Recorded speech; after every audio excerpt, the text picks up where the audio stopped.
This is how little they think of the players of this game. And listening to the last hour, they're right.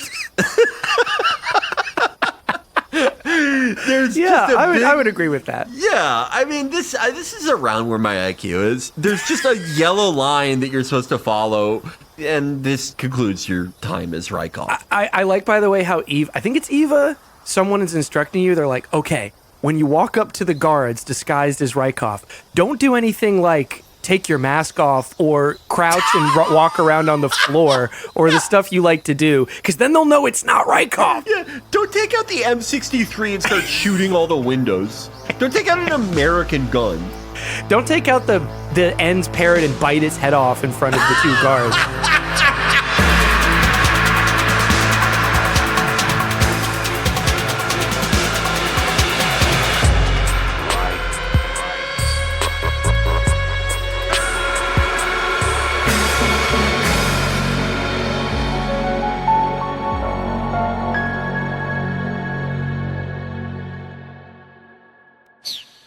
They shot a guy. Who knows where he went? Who cares about some Russian? This is what Hollywood has done to America. Do you have to have closure on every little thing? Is there any mystery in the world? It's a murky world out there. It's a murky life these guys lead. And by the way, I do know where the Russian is, but I'll never say because so many people got so pissy about it. These were the words of Sopranos creator David Chase when he was asked about the fate of the character Valerie after his fan-favorite episode Pine Barrens for the 10 millionth time in his life. While I agree strongly with Chase's diagnosis of this contemporary illness in American media, it seems very few who actually matter also do. Modern media is awash in prequels, remakes, reboots, and sequels that seek to answer every single question that a bankable IP could possibly pose. The term lore, once a word only uttered by forum administrators and men who skip funerals to attend Warhammer 40K competitions, has become part of the common parlance. While it is often misused to describe any piece of history, personal or otherwise, lore is the driving force behind billions of dollars of entertainment every year. There are countless Star Wars streaming shows dedicated to characters like the guy who helped make Mace Windu's lightsaber purple and Watto's son as he learns his Torah portion. Marvel movies often necessitate viewers watch several TV series in their entirety to make sense of their plots. Even Chase's own Sopranos was not free from this sickness, with the shockingly terrible TV film, The Many Saints of Newark, finally answering the question, what if we wasted Ray Liotta's last moments on this planet? Though, I will excuse Many Saints a little, as there's a possibility Chase deliberately made it as boring and terrible as possible, so as to sabotage any attempts to squeeze a prequel series out about Artie Bucco's dad, or perhaps a trilogy about Richie Aprile contesting and taking ownership of Rocco DiMeo's jacket. Then, surely, with all this week's entry in the Metal Gear Solid canon, a game that many have characterized as Kojima and Co. apologizing to fans angered by 2's switcheroo, would be seen as a harbinger of today's creatively bankrupt climate. After all, it centers around series' big bad big boss, but in his younger days so that they could retain Solid Snake's appearance and voice actor. It shared the origins of a lazy and cynical piece of fan service, but in truth, this could not be farther from modern lore-dumping Nutriloaf. Instead of answering all our questions, it presented several new ones. It did not show us the moment Big Boss became bad, as many had hoped, and eschewed the very concept of someone becoming good, bad, or anything else in a single moment or decision. And while there were many fan-servicey moments, an unavoidable thing in a beloved franchise releasing a third game in 2004, it took massive risks in both gameplay and story that paid off immeasurably. There is little else I can say about this game in the preamble that won't just come off as superlative. But I implore anyone who's been thinking about playing these games along with us, or maybe trying them for the first time, please give this amazing tale of love, loss, and motherhood a try. Without further ado, this week we have Metal Gear Solid 3. Brendan, I'm curious if you were as taken aback as I was, but by this. Well, this was the first game in the series that I ever played, and I've replayed it several times, and I always love replaying this game. Like a lot of fans, I think it's in the conversation for maybe the best in the series. But especially after playing these in quick succession and our discussion of 2 last week, I forgot how much of a departure this game is from 2. 2 is about these heady themes and abstract concepts and sort of playing with the minds of the audience. But 3 is a much more conventional narrative and could be viewed as a retreat in that way, but I don't think it is. I think that they were proud of what they did with 2, although they make fun of 2 a lot in this game. At the top of the game, you get a menu that says, what's your flavor here? And it has, I like MGS1, I like MGS2, I like MGS3. If you click, I like MGS2, when the first cutscene is complete and you land and you rip off your mask, whose face do we see but Raiden yet again, and his bob? And players thought, oh no, here we go again. But and I think the Colonel calls you and says, like, what, were you expecting someone else? But then Snake says, I think he says, time for this snake to shed its skin. And he takes the mask off and you get to see who you were hoping they'd give you. So the game goes in knowing full well the reaction to Metal Gear Solid 2. And so I think at the time, a lot of people felt in a positive way, oh, good, they're retreating. They're taking a step back from the excesses of 2. And this is going to be a more conventional spy epic where we get to play as more or less our friend Snake from the previous games and just do cool stuff and fight nuclear armed tanks. But I actually don't think that's what happened. I think there's a much safer version of the game where, for example, we just have to stop Colonel Vogan. There's a evil man who is threatening the world, and we have to get to the bottom of it and stop him. But when you introduce the character of the boss, the real antagonist of this game, not necessarily a villain, but the antagonist, as a mother figure and a mentor figure, it's a fun, silly game like they all are, but they're really trying to hit an emotional register in a way that they were not trying to do in 2. And I think that really is why this game succeeds as, in the opinion of many, a superior game to its predecessors. I mean, you've got great new aspects to the gameplay, you've got a gorgeous looking game, but the heart of it being that personal story between mother and son, I think that's what won people over. Yeah, and that story angle was a huge surprise for people going in, because obviously this game was advertised to people as like, look, this is where it all got started. This is the origin of the boss. And I was reading the Robert Caro LBJ books at the time. I was like a Bush era left lib child. So I really loved reading about like the Democratic president who got shit done, who wasn't Bill Clinton. And I was a huge like Cold War history kid. And so I was so happy, seeing like that they casted someone for Khrushchev and LBJ and all this shit. And I loved like, I was really interested in the time period. I loved all that. But the relationship with the boss, like, just, it floored me. Even the first time I played it, like, as a kid, even, like, not being able to understand a lot of what's being communicated. You understand that something is there, even if you don't fully get it. I was thinking about something also with how the boss, the boss is the chief antagonist. Something that you said about Vamp and kind of about Solidus in the last game.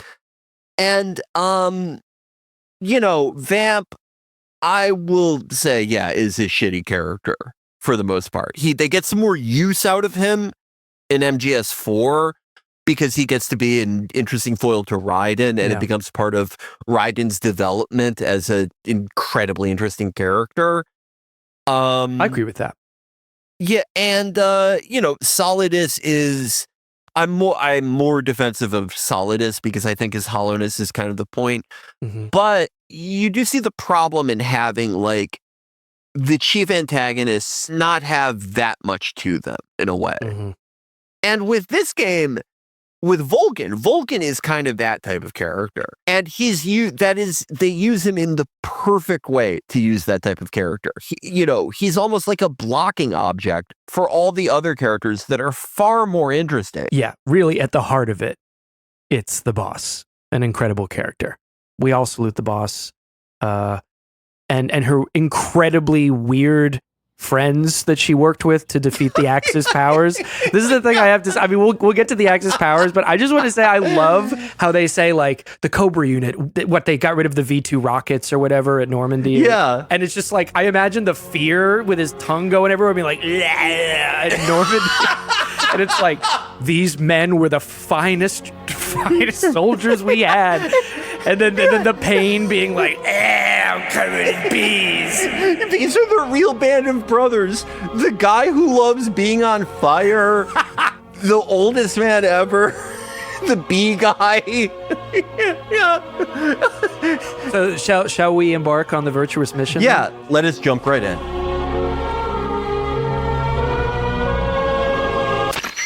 The head of the CIA has finally given us the green light for the virtuous mission. Virtual mission? No, the virtuous mission. The future of our Fox unit depends on it. If it succeeds, we'll be officially organized into a unit. Virtuous mission? Sounds like some kind of initiation ritual. Don't get cocky. This isn't a training op. Right. So what exactly is this wonderful mission? Well, this game starts with black and white screen narration, and almost immediately you hear the sultry voice of Lyndon B. Johnson. It's an unusual start for a Metal Gear game, but this is why it was rated M, was for sexual themes. Yeah, he's calling Khrushchev and he's like, "What are you wearing? Are you touching yourself right now?" I love the again, this is another great, this game, just like 1 and 2, the really kind of rinky-dink stock footage. Yeah, yes. Because I was actually taken aback at how great that opening cutscene looks, but then you're right back. The next thing you see is this PBS footage of Lyndon Johnson answering a phone. Yeah. They have like National Archive footage of Lyndon B. Johnson on a phone. It's like 144p. It's very low quality. This is interspersed with footage of, not footage, but in-game cutscenes of a man on a plane smoking a cigar. Hey, that looks like Solid Snake. I'll speed this up, but I just wanted to reference this point because I love this little part in the scene where he's smoking a cigar on this high altitude transport plane. They're like 80,000 feet in the sky, and they're about to open the bay so he can jump out. And it's like 3 minutes to jump, and the jump master is like, "Hey, can you put that cigar out?" And the jump master is talking to Zero, who is this British man with the coolest scar you can have, the line from your brow down to your cheek, and it goes over your eye, but your eye isn't missing. He's like, "Is this guy stupid or something?" Talking about Snake, who won't put out a cigar, until Zero's like, "Snake, can you put out the fucking cigar?" He finally does, and we get the second best insertion scene in the series, I think. The world's first Halo jump. High altitude, low opening. Interspersed with this is the explanation of what we are doing here, why we are doing this. About 2 years ago, a certain Soviet scientist requested asylum in the West through one of our moles. His name is Nikolai Stepanovich Sokolov. He's head of the OKB 754 Design Bureau, one of the Soviets' top-secret weapon research facilities, and the East's foremost expert on weapons development. Sokolov? Isn't he that famous rocket scientist? The very same. There is a scientist named Sokolov. He's a brilliant scientist. He's developing some incredible new weapon for the Soviet Union. We were told that the resolution of the Cuban Missile Crisis was, as I'm ashamed to say, my show Blowback erroneously reported, that it was resolved by the United States removing Jupiter missiles from Turkey, but it was actually haggling over this guy. Yeah, Snake even alludes to, he goes, I thought they got rid of those missiles in Turkey. And it was like, no, it was about Sokolov. Who gets Sokolov? And so Snake's mission is to go into this very weird biome. And we do have to explain the biome that we are actually going into, Selenoyarsk. It is not real. Yeah. There is, if you want to visit this to see the real, where the real boss died, you can't. If you've been doing the Felix and Brendan tours that people are organizing, walking through this Metal Gear series, and you've been to the Big Shell, you've been to Shadow Moses in Alaska, you've been to those real places. Unfortunately, this one is purely fictional. I feel I have to explain that though, because some people do to this day think Selenoyarsk is real. Like they think there's a real biome that's like, 5 square miles, and it's like tropical jungle, like Arctic mountaintops, like quicksand swamps, like all within blocks of each other. So I got to explain it. Metal Gear Solid 5 would take a little bit more of a realistic approach towards Central Asia. But a weird approach to transportation. That's just a gripe I have with that game, that you can get from Afghanistan to Central Africa by helicopter. That would take so fucking long. Well, you have an iPad in that game as well, so. That's my favorite bullshit device, by the way, is the iDroid. Your iDroid. If you made that when that game actually takes place, it would have 17 seconds of battery life. But I love that stupid thing. This game starts the anachronism of technology. I mean, it's kind of funny that you're playing the game, you're like, oh, okay, wow, there's some like really serious technology Sokolov must be working on. And then over there, it's like, oh, those guys are on hoverboards. Yeah. It's just like... it's 1963. Yeah. To have that in 1963 is insane. Listen up, Jack. Your mission is to infiltrate Selenoyarsk in the Soviet mountains, ensure the safety of Sokolov, and bring him back to the West. If we don't get Sokolov back before that weapon is complete, we'll be facing a major crisis. This autistic man has put out a cigar after a respect to his social worker, this man named Zero, tells him to. Just kidding. Zero is the commander of Virtuous Mission, the mission where they're going to get this Sokolov guy. They're meeting in the specific place in Selenoyarsk, and the plan is they're going to use the Fulton extraction method, which will become very important in future games. But basically, you tie a balloon to someone and you go, whee, and you fly in the air and they put you on a plane. That's basically what Fulton extraction is.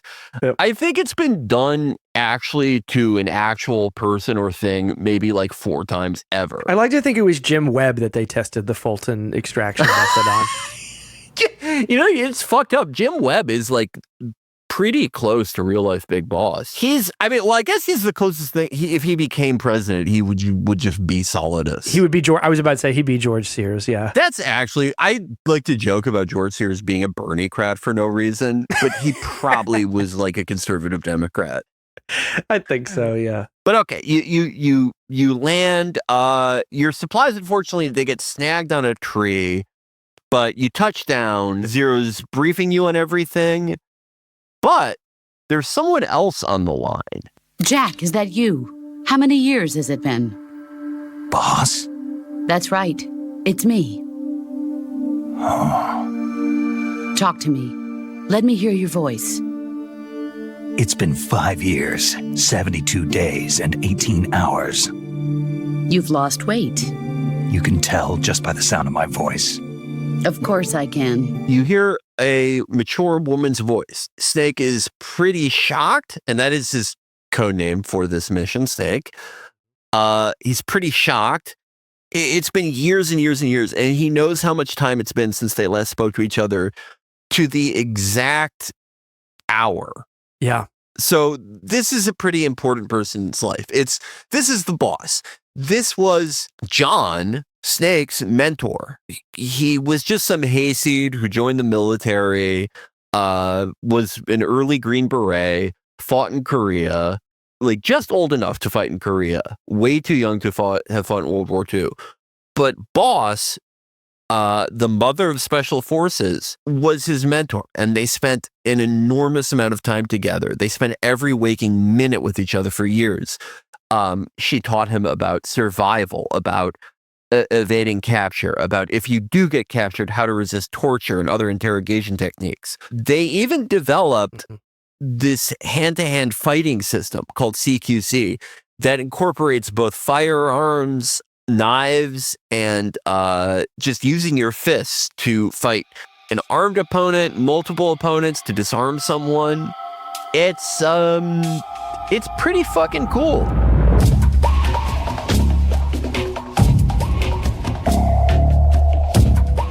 Players of this series will know that for the most part in this series, when you wanted to, when you were unarmed, all you could do is that punch, kick combo, or choke someone from behind and hope that you pressed square enough times to make them go unconscious but not snap their neck and ruin your big boss run. You also could flip them sometimes if you press square lightly enough, but I always found that to be a little fucky. Didn't always work. With CQC, you are able to grab and apprehend enemies, to disarm them, to just toss them, to use them as human shields. To interrogate them, you put a knife to their throat and you can ask them to give up information. It's an incredible step forward in the gameplay in this series. One of the reasons why I say this is one of the first modern games, just because of how many options you have with just a single enemy. Also in this this radio conversation, you are briefed on the concept of survival. Because also in this game, unlike other games in the series, and really unlike any other game at the time except for, GTA San Andreas, you have a certain amount of stamina. And if your stamina is filled up, it's right below your health bar, you can do everything normally. Your gun doesn't sway hardly at all when you aim down sights. You can swim underwater and hold your breath. But when your stamina is lower, not only do these things get diminished because they're all on that meter of your stamina bar. Now, when you get hurt, you just have to rely on your stamina bar just giving you this passive health regen. And there are scattered throughout the game these things called life medicine that act as rations used to act in Metal Gear Solid. And just instantly replace life. But for the most part, that's not really an option that you have most of the time. Because you can eat rations now. You just go into the menu and do it.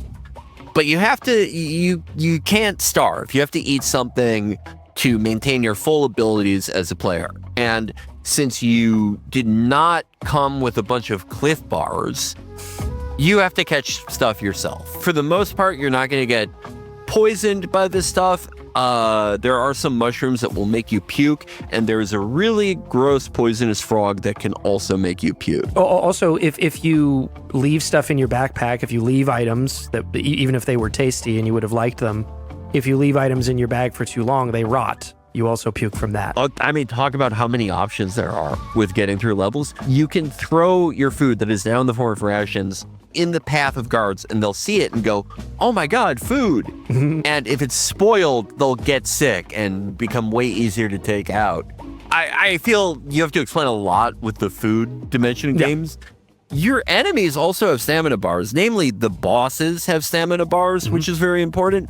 But even just regular guards, there are depots throughout the game where guards are, where they, resupply themselves with ammunition, weapons, and food. And they're not in every stage, but wherever there's like a big concentration of guards, like a big forward base or a big facility, there will usually be like a pantry and an ammunition depot.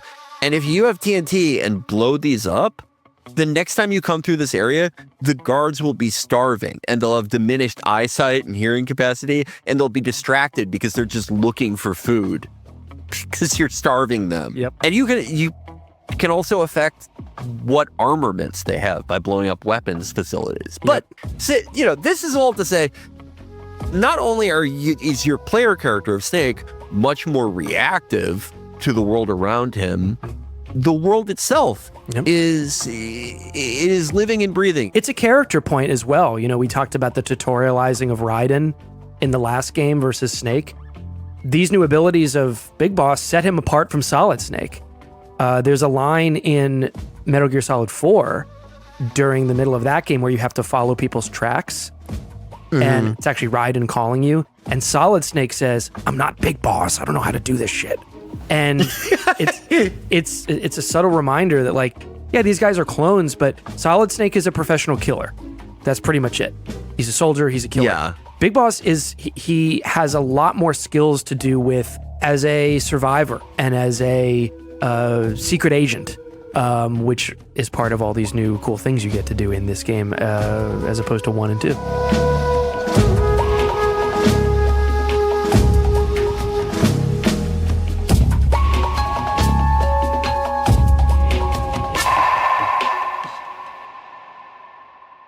You climb up the tree to get your stuff, and you start out with a silenced tranquilizer pistol, but unlike in previous games, you could wear down your silencer. Yep. If you lean on it too hard. It's not impossible to find extra silencers for the weapons to take them, but you can't just you can't just completely lean on it at times. The name of the game here is survival and preservation. You have to actually think about all of your resources, be they your weapons, ammunition, the battery life of your equipment, because that's another thing. You do not have Soliton radar. You do have an anti-personnel sensor, which vibrates when someone is close to you. And you even have sonar and radar that give you just a 360-degree readout of every life form that's around you. But they're not even close to what Soliton radar provided. Yeah, I agree. It's a lot more, again, this emphasis on survival, looking around, assessing how you can make things easier. Before you get to Rasvet, there's an iconic moment that's letting you know, again, just they're up in the ante where there's a beehive right above a guard. Yeah. And you better believe you can shoot that beehive. And it falls on him, and the bees attack him, and he runs across this bridge, leads the bees straight to his two friends who run, and all three of them lead it to yet another guard, and you've cleared the area. Not every area is going to be that easy, but you can start to see the full breadth of possibilities in this game, of which, again, we'll get to certain moments, but there are so many just fun environmental things you can do. The first member of the support team will be in charge of monitoring your physical condition, acting as a medic, so to speak, as well as recording your mission data. She's a member of Fox as well, and she's here on the gunship with me. She? Hello, Snake. I'm paramedic. Nice to meet you. Paramedic. As in a medic who comes in by parachute. Aren't you going to tell me your real name? Are you going to tell me yours, Mr. Snake? Before we get into the resolution of Virtuous Mission and what happens next after this, we should just briefly acquaint everybody with the two people on your radio for this part of the mission. The people that you've been not really guiding you through, because there's not a ton to be guided through in Virtuous Mission. The guy in charge of this mission is this guy named Major Zero. We alluded to him during the Halo jump scene, that he's this older British man with the coolest scar you can have. Yep. He was an SAS guy in World War II. He came to America to help the American CIA, the nascent CIA, develop a unit that is a mix of special forces and intelligence in the Fox unit for the CIA. For fans of Christopher Guest movies, this is Jim Piddock, the actor playing Zero. He's in not every one of them, but a lot of the mockumentaries of Christopher Guest. A really good voice actor to be replacing the great Paul Eating, which was a tough gig, because I think people were definitely going to miss the Colonel. Although you can hear the Colonel in this game. Yeah. Because we'll get to that scene. We'll get to that opportunity in a second, in a couple minutes. But also on your radio for this stage of the game, the woman who helped save your game. We're back to how things should be. Women should save your game. That's a woman's job. I don't want Otacon doing it. I don't want a man doing it. It wasn't Adam and Steve. It was Adam and Eve. Eve saved Adam's game. Yep. So it is also the kind of like chief medical officer for this mission, paramedic, later to be known as Dr. Clark. We alluded to Dr. Clark being like Mangala later in the series, but she's not like that here. In fact, she's just a very nice, knowledgeable, enthusiastic young lady Movie who's buff? huge movie buff. Whenever you save the game, she asks Snake if he has seen any number of movies that came out around the same time as this game. She asks about like Guns of Navarone, The Blob, Godzilla?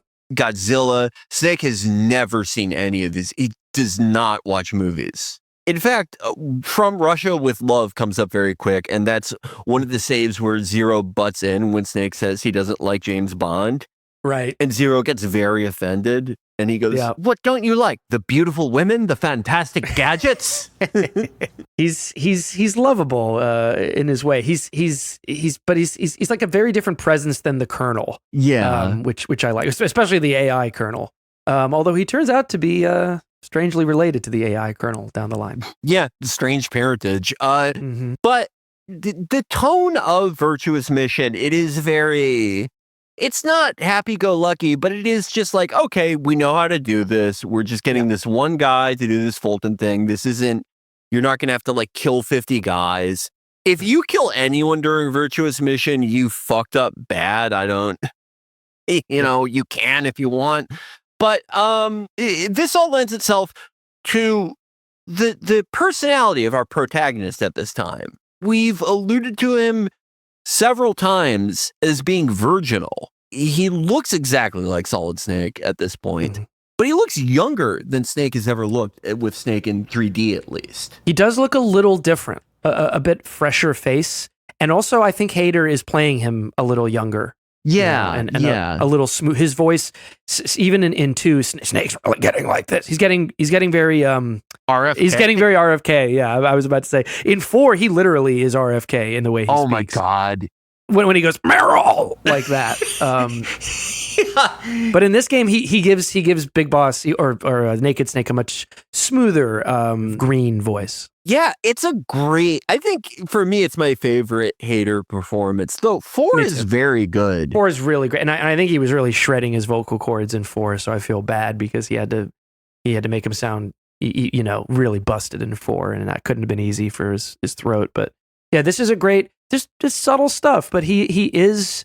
They are doing things to differentiate him from just being Solid Snake in the 60s. It doesn't really feel like that. Yeah, I mean, again, another great cast, but he's fought in wars. He obviously knows his shit, but just his relation to the world, he's much more innocent than the Solid Snake we at least encounter in the Solid series. He's feeling like a mix of emotions because it turns out the boss is on this mission. He asks her on the radio in front of everyone, in front of his boss, "Why did you leave me?" Which, at this point, we don't know the full scale of their relationship. We think maybe they were romantic partners, but there is some deep connection here in addition to her being his mentor. But all she tells him is, "I taught you all there is to know. Everything else you have to learn, you're going to have to learn yourself." Which is major foreshadowing for the themes of this game. But she is very weirdly cryptic in this first communication right when you land. She asks you if you know the meaning of the phrase "loyal to the end," a sort of rhetorical question that Snake does not quite get. Yeah, and also I think at this point, unlike Solid Snake, who has by Metal Gear Solid, he's done the Metal Gear thing twice already. Yeah, but he's in a post-ideological world. Solid Snake, but Naked Snake, Jack, in this game, you get the sense at this point he is a obedient and patriotic guy. He's been a Green Beret, now he's in the CIA. He's not jaded like Solid Snake is, where he's just doing this because it's the only thing he knows how to do. He's doing it because he believes he's been trained to serve his country, and that's his job. And probably the boss had a lot to do with that mentality. That's a very different beginning character point than Solid Snake. Yeah, absolutely. One would imagine Naked Snake getting spit on and called a baby killer by protesters. Yeah, very much. But no, that is a great way to put it. He's an obedient servant of Empire. Solid Snake is Also that, but he is jaded in this way that betrays that it was uncool to care about anything in the world he grew up in. Yeah. In a sense, Khrushchev has lost his biggest partner, and his power base is rapidly crumbling away. A certain group is plotting to use this opportunity to seize power by rallying the anti-government forces, overthrowing Khrushchev, and installing Brezhnev and Kosygin in his place. The mastermind behind this plot is Colonel Volgin of the GRU. He has control over another secret weapons research facility much like this one, OKB-812, known as the Granin Design Bureau, and is using it to further his plans. But that is not enough to satisfy him. Now he's plotting to seize the secret weapon I have been developing here and use it as leverage in his bid for power. So right as we see them, make their way out of the only really functioning door in the entire place, we're stopped. There are some sentries, like the sentries we have been sneaking around. Right in the middle of Rasvet now, in this cutscene, is a man in a beret who will become incredibly important both in this game and throughout the series. Voiced by Josh Keaton, I believe, is young Ocelot. And boy, did they nail this time warp. Going back and seeing what a young Ocelot would be like. Yeah, he opens the scene by meowing. He makes a cat noise true to his code name. And suddenly, the Ocelot unit shows up. They wear balaclavas and berets. They have a cool, black getup. It's a weird, their outfit is kind of weird, I have to say, because they wear BDU pants, but then blazers and turtle. It's a weird outfit. I can tell that Ocelot designed it. Based on his own tastes, which he kind of... he sports that look in the beginning of MGS2 a bit when he's got the camo and the trench coat. But yeah, for those following along, this is going to just be an important basic thing, is that Ocelot is a mover and shaker in GRU, which is military intelligence, GRU, which is distinct from the KGB. So Khrushchev, the obviously chairman, the chief political authority in the Soviet Union, has command and loyalty from the KGB. But the villain we'll be dealing with in this game, who Ocelot answers to, he controls the military intelligence, which is the GRU. Yes. The regular sentries you see there, the KGB guys, they want Sokolov. And Ocelot responds by doing something incredibly cool. He kills them. He takes a Makarov and he just blows the brains out of a couple of them with some very fancy shooting, and then lines up a ricochet shot that bounces off two things to hit the final guy in the head. Very cool. Sokolov runs away. He's a baby. We've established Ocelot as just a force of nature, and he's surrounded by, a group of 8 guys who, because they're dressed like him, they can probably do some of this stuff. What's Snake gonna do? Well, he's going to humiliate them. Snake uses CQC on every single Ocelot troop. He disarms them. He uses one as a human shield to trank gun another. He flips them over. Ocelot he's trying to line him up. I never really quite got what he was trying to do in the scene, but he's basically trying to do this fancy thing where you put a single round into the chamber of a Makarov and then fire. I never got why that was supposed to be cool. I don't fucking get it. And neither does Ocelot, because Snake humiliates him. Knocks the gun out of his hand, tosses him, gets him on the ground. I just want to say one thing. I was watching this cutscene and Snake looks really cool, but I will say, we talked about twin snakes and, the balance between what you can show your character doing in a cutscene versus what they can do and how that affects your conception of the game and how satisfying it feels. I will say, as I was watching it, this is all stuff you can do in the game. Yes. You can grab a guy, you can use him as a human shield, and you can aim and indeed shoot anyone while you're holding him. So there's a obviously the cinematography is going nuts in that scene, But it is something, these are skills you have or that you can develop as Snake in the game, which I think is important. Yeah, no, yeah. I even put in my notes that this is the greatest parity between your cutscene ability and your player ability. And then you put Ocelot to sleep. Yeah, you put him to sleep. And like before putting Ocelot to sleep, though, Naked Snake decides to lecture him, and he says, Yeah. Look, that was some great shooting you did back there when you killed 8 people, but you tried to do a really stupid thing that no one knows what you were trying to do. In the middle, you were trying a new technique in the heat of battle. That's not the time to try something new. But hey, you're still pretty good. And Ocelot goes, pretty good, and tries to grab a knife, and Snake just puts him to sleep. And he's like, okay, I took care of that.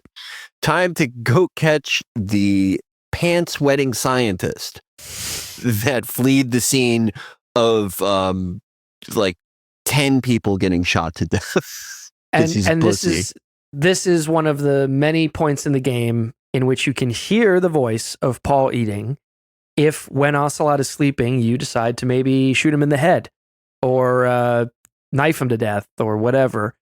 And when you die, the game gives you a cool game over screen where it says Snake is dead, which will slowly turn into the phrase time paradox because Snake will become Big Boss. Big Boss can't die in the continuity of the series.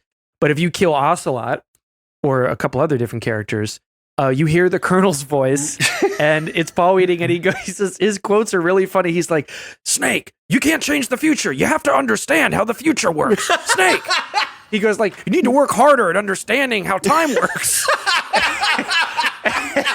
And you're like, wait, is that the Colonel? And it doesn't really make sense. Like, is he saying this to Big Boss from the future in like a time warp that opens up? But it's just a great, fun little Easter egg, and it's fun to hear Paul Eating. Snake, don't change the future like that. You have to understand the future better. Yeah.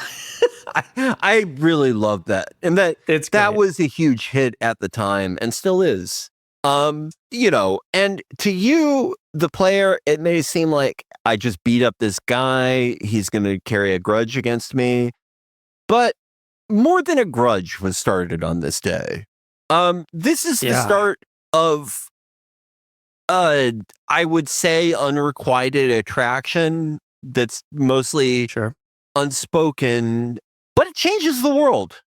Mm-hmm. It really changes the world multiple times over. That Jack, Naked Snake, beat up Ocelot and his friend so badly. And called him a weenie. Said he was pretty good, but he shouldn't try to do that weird putting the bullet in the fucking chamber thing. Yep. That changes the world. It does. And it develops over this game. But we got to leave that on hold for now as Ocelot sleeps it off. And Snake catches up to Sokolov on that bridge where we got the bees all over everyone. He catches up. He says, okay, we'll get you some new pants before we put you in the balloon, or maybe after, because you're probably going to piss yourself when that happens too. Oh, yes. Oh, yeah, definitely. There's no way he's not peeing and shitting in the balloon. But the Fulton system can't handle this extra weight. It'd be funny to hear Kaz say that. Boss, there's too much doo-doo in his pants. Can't take it. Yes. No, but this is where we spy, I guess technically we'll get to it, but let's call it the Metal Gear for now of this game. But we see the Shagohod. Yes. And I love the design of Shagohod. We talked about how much we love Shinkawa getting unleashed in 2, and he, how he makes the more organic looking Ray, and he goes really far with that in subsequent games. But in this game, I love what they do with Shagohod, because it would, as silly as all these things are, it would be silly to have like a Metal Gear as we know them in their current form be the first one.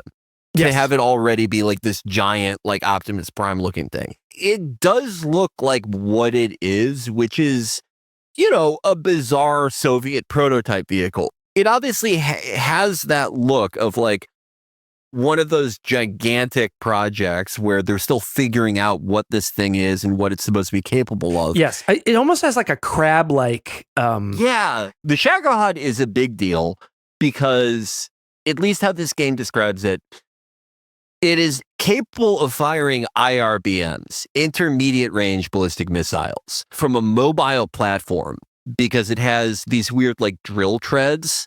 And it's capable of going, before the rocket boosters at least, like 30, 40 miles an hour. And at least according to the logic of the in-game universe, it would make it so that there was no fixed location for an IRBM launch, which would pose like a huge nuclear threat.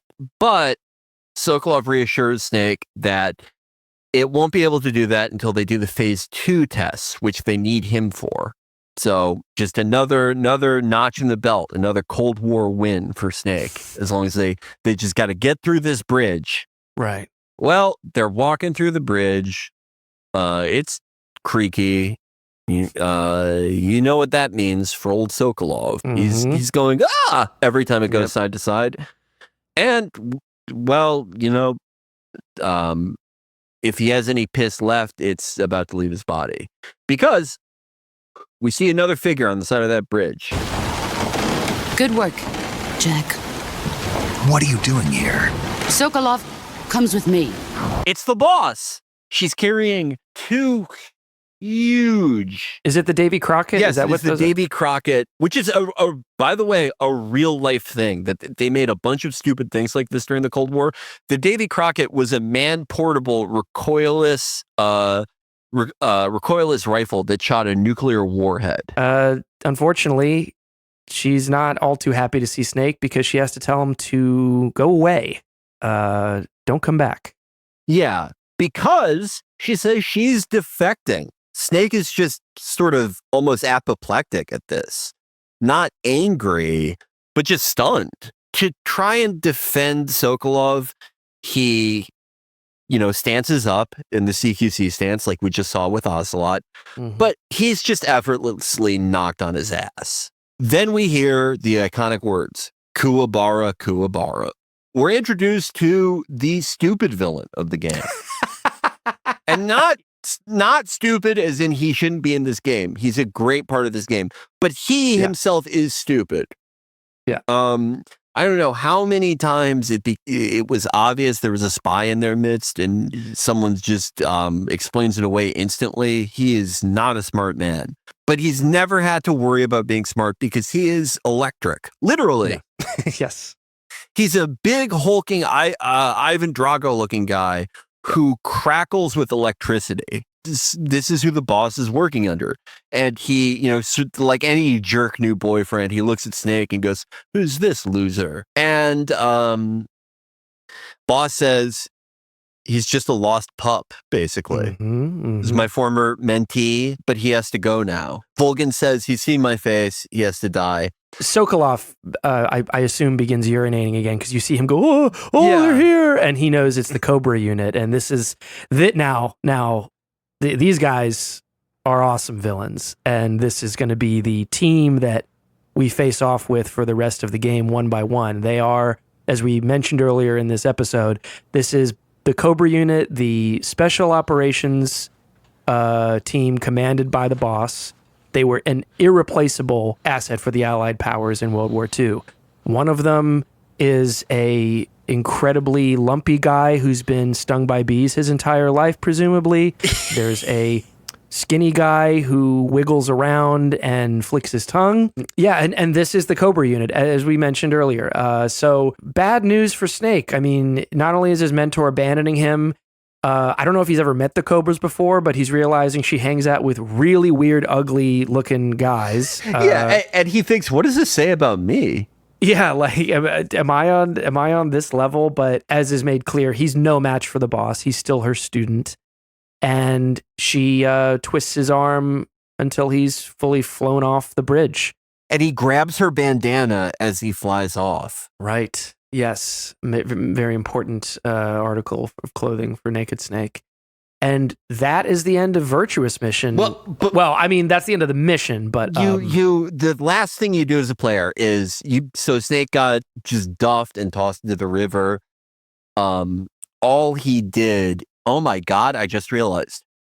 This is why Solidus and Liquid strip Raiden and Solid Snake. It's the genetic memory of Big Boss losing the fight on the bridge and crapping her bandana. But this is when you learn about the cure screen. You have some lacerations and a broken bone. People complain about camouflage a lot, and that's one of the quality of life improvements that they're suggesting with the remake Delta, that there will just be a camo menu right in your sidebar. Because in this game, you have like a wheel. Yeah.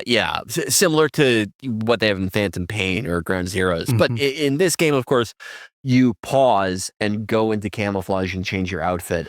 But the cure menu, as you alluded to, that can be the most annoying one. Because there are certain fights where you will get shot a lot or burned a lot. And every boss fight in this game is amazing. But it does sort of fuck up the rhythm if you keep going into cure and yanking the bullet it just can out. kill the momentum. I agree. It can definitely interrupt the rhythm, especially as you say during a boss fight. I would say that's when I was most frustrated with it. We have no further use for Sokolov's research facility. I think it's time I gave this marvelous new toy a try. Colonel, even if they are our enemies, they're still our countrymen. But it won't be me that pulled the trigger. It'll be our friend, the American defector. You're going to nuke your fellow Russians? Remember the Alamo. Colonel!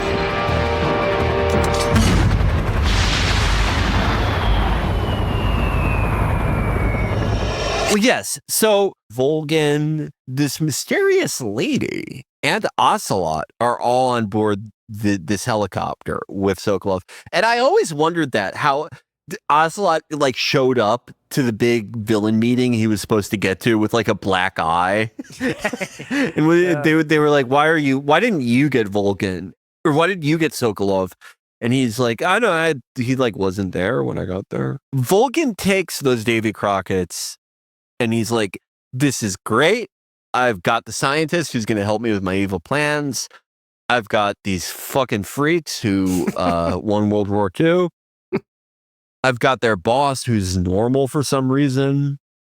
She's just a really tough lady. Yep. And I've got the cat guy.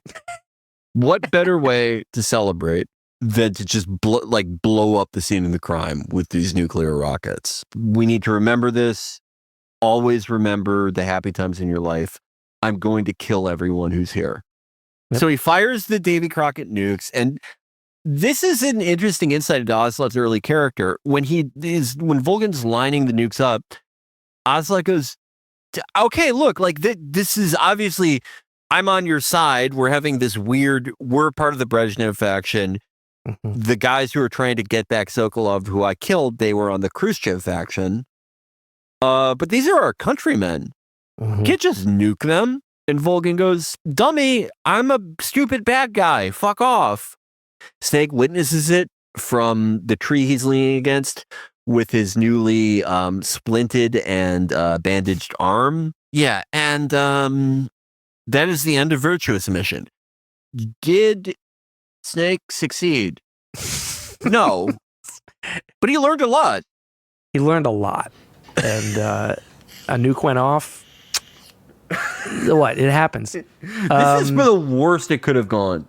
It's probably I think if a nuclear bomb goes off, I think that's pretty much as bad as it could get. So how does it feel to be a patient in one of the most advanced ICUs in the world?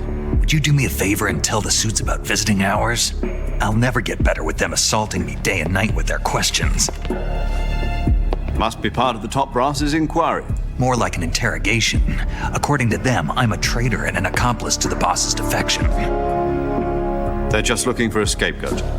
Does that mean they're after you, too? Let's just say neither one of us is going to be made a national hero out of this. Does this mean Fox is going to die? No. this fox is still one step ahead of the hounds.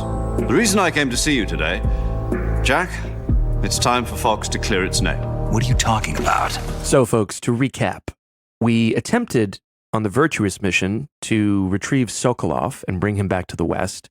But unfortunately, our mentor, the boss, defected to the Soviet Union, joining forces with this strapping, scary electric man, Colonel Volgin, and used her crew, the Cobra unit, to abduct Sokolov before throwing us off a bridge. And then, as we repaired our injuries, we witnessed Volgin detonate a nuclear bomb inside of his own country to destroy the evidence of the laboratory where Sokolov has been making one of his new evil Metal Gear contraptions. We were luckily whisked back to Alaska, but now Snake thinks that the CIA is basically going to kill him. But the Colonel's got our back, and this next operation, the majority of the game, will form the titular Operation Snake Eater. And the setup is this. While we were on our way back home, the chairman of the Communist Party of the Soviet Union, Nikita Khrushchev, called our president, Lyndon B. Johnson, and said, hey, looks like a nuke went off in my country, blew up this secret lab. We saw on radar some of your military planes. What gives? And between the two of them, they basically work out that the boss has defected and joined forces with Volgin. Volgin is an anti-Khrushchev coup plotter. Khrushchev knows this. So they say, well, it looks like the boss and Volgin are trying to not only overthrow your government, but also probably ignite some wider conflict using some of this nefarious new technology involving nukes. The problem for Khrushchev is, even if he believes the president that the USA had nothing to do with any of this, he is being blackmailed essentially by Volgin. He has to look strong. He has to appease his military after his country suffered the first strike from a possible U.S. agent. And what they agree to is that the U.S. will send one agent, that's us, to destroy the Shagohod for one thing and eliminate the threat from Volgin, but also kill the boss, who will be held responsible for the nuclear attack. That's how the U.S. will prove its innocence and how Khrushchev will be able to remain in power. To put it simply, in order to avoid a full-scale nuclear conflict, we have to prove that America was not involved in that explosion. And eliminating the boss ourselves will prove America's innocence? Right. The higher-ups have decided that you're the only one capable of pulling this off. You were her last apprentice. Screw this one up, and we'll both be 6 feet under. There's no choice. And this is interspersed with, in my opinion, this is the best insertion scene in the series. Though I understand, like the Halo jump, I understand why people have that one. But Snake is coming in with this weird, it's called the M21 drone. It is a parasite aircraft. It drops off of a larger aircraft going at like cruising altitude. They put rocket boosters on it with the thinking being it's just going to descend so fast that interceptors won't have time to catch them. And we see a great scene of Snake kind of like evading them. We see him being pursued by period accurate MiG-21s. And also we see the inside of the cockpit of the MiG-21s that see him coming down. Mm-hmm. They got that completely right. But they're not able to like clock what it is in time. He lands in Selino-Yarsk, one like square off from where you landed the first time. This immediate first part of Snake Eater is set at night, and everything, it feels much more like lonely and tense compared to the start of Virtuous Mission. One of the things that this game is so good, these games are so good at, is sort of like managing and relieving tension. Because for as lonely and tense as this is, because you've just been told last chance, get this right or you're getting killed. And by the way, getting it right means killing the boss. Yep. You meet a new member of your team, Second. Snake, what's up? Why are you naked? I know there's a naked option under uniform that lets you take off the upper part of your uniform. But without a shirt on, your camouflage sucks, and your stamina goes down faster. You don't get any advantages whatsoever. Sure there are. Like what? It feels good. Man, you do whatever you want. I will, thanks. Just one question, though. What? Is there a way to take off my pants? Say what? my pants, can I? Oh, hell no! This Fox unit is a nut fest!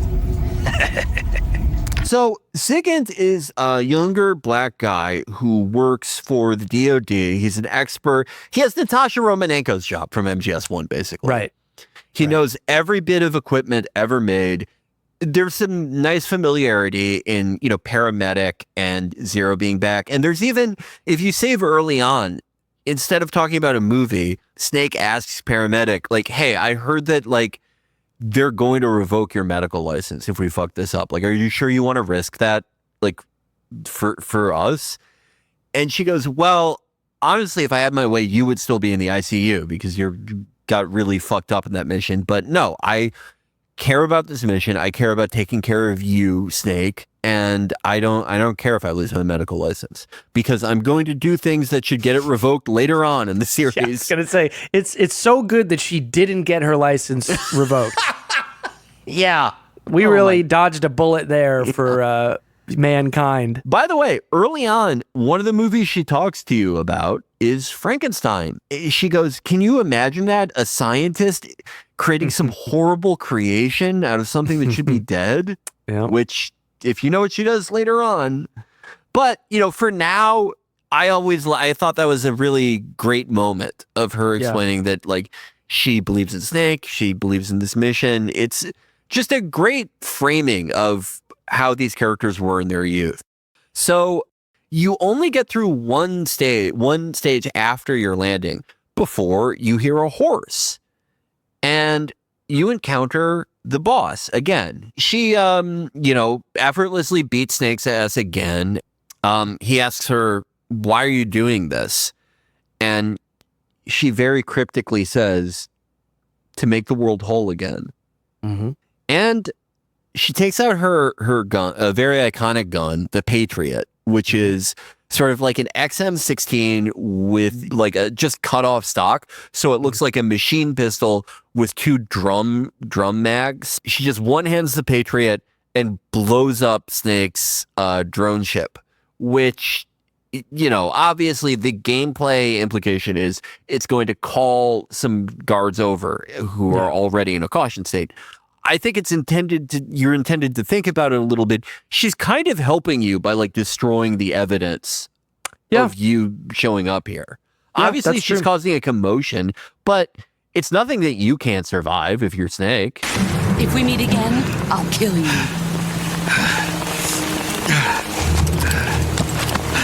Now, go home.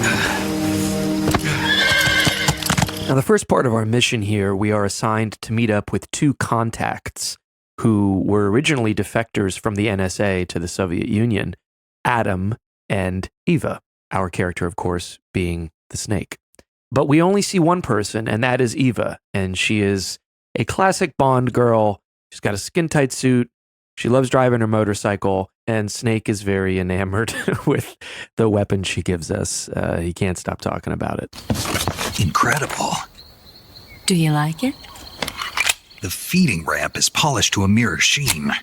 The slide's been reinforced, and the interlock with the frame is tightened. System is original. The thumb safety is extended to make it easier on the trigger with non-slip grooves. Yeah, this first meeting, she's not only gives you your cock back by giving you Snake's iconic gun, a custom M1911 that this guy maybe before the nuke, he was exposed to certain materials. In utero, his mom got vaccinated because he knows every detail of this gun. He knows everything that was done to it. He is so excited by it. If he's bricked up, it's because of all the features on that gun. Yep. And he starts carving into the handle so he can hold it CQC style. And Eva tells him, okay, I'm going to do you a big favor. You look exhausted. You look like someone beat the shit out of you and threw you off a bridge a week ago. I will stand guard while you sleep. Well, morning comes, and this is our first guard rush part of the game. Mm-hmm. Because the Ocelot unit is here. I love this, though. I think you have tons of ways to do this. You start out in that room where you rescued Sokolov the first time, And you can crawl under the bed and wait till they kick in your door and throw stun grenades and take out like half of them. Or you could just crawl under the hatch, distract guys, take them out one by one. You can go guns blazing if you want. You can do whatever you want. But I think it is such a better take on the guard rush than they had ever done before. Stun grenades, you can bounce one off the wall and hit the guys who are about to run into the room and then roll into the rest of the guys. The window in front of the bed, you can pop a guy with a trank while these other guys are making their way to you. Yeah, it's one of the first more like high octane sections. And Ocelot shows up again once you take his guys out. But Eva mows his face off with her motorcycle. She's off, but not before she tells you that you can locate Sokolov in the Graniny Gorky complex. She says something very weird before she goes, which is, shit, I have to beat him back there. Him being Ocelot, which makes you think. Right. If you didn't already notice that she's the same woman who was in the helicopter, who is alluded to as Sokolov's woman. Right. The other is she lines up her Type 17 to fire at Ocelot as he's running off, and Snake knocks her hand away. And she goes, why did you stop me? And he goes, he's young. He'll find religion. I don't know what he thinks Ocelot is going to become. Well, I have to say, for me, this is the first moment maybe of what will later become a staple of Big Boss, which is he adopts his enemies.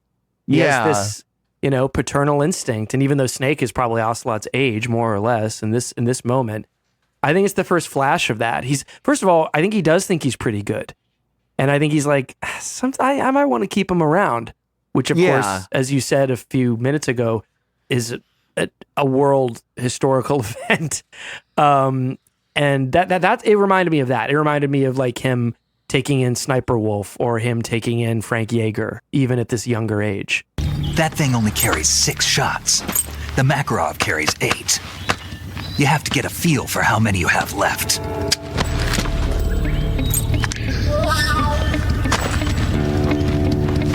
This is a high-class weapon. It's not meant for shooting people. Damn!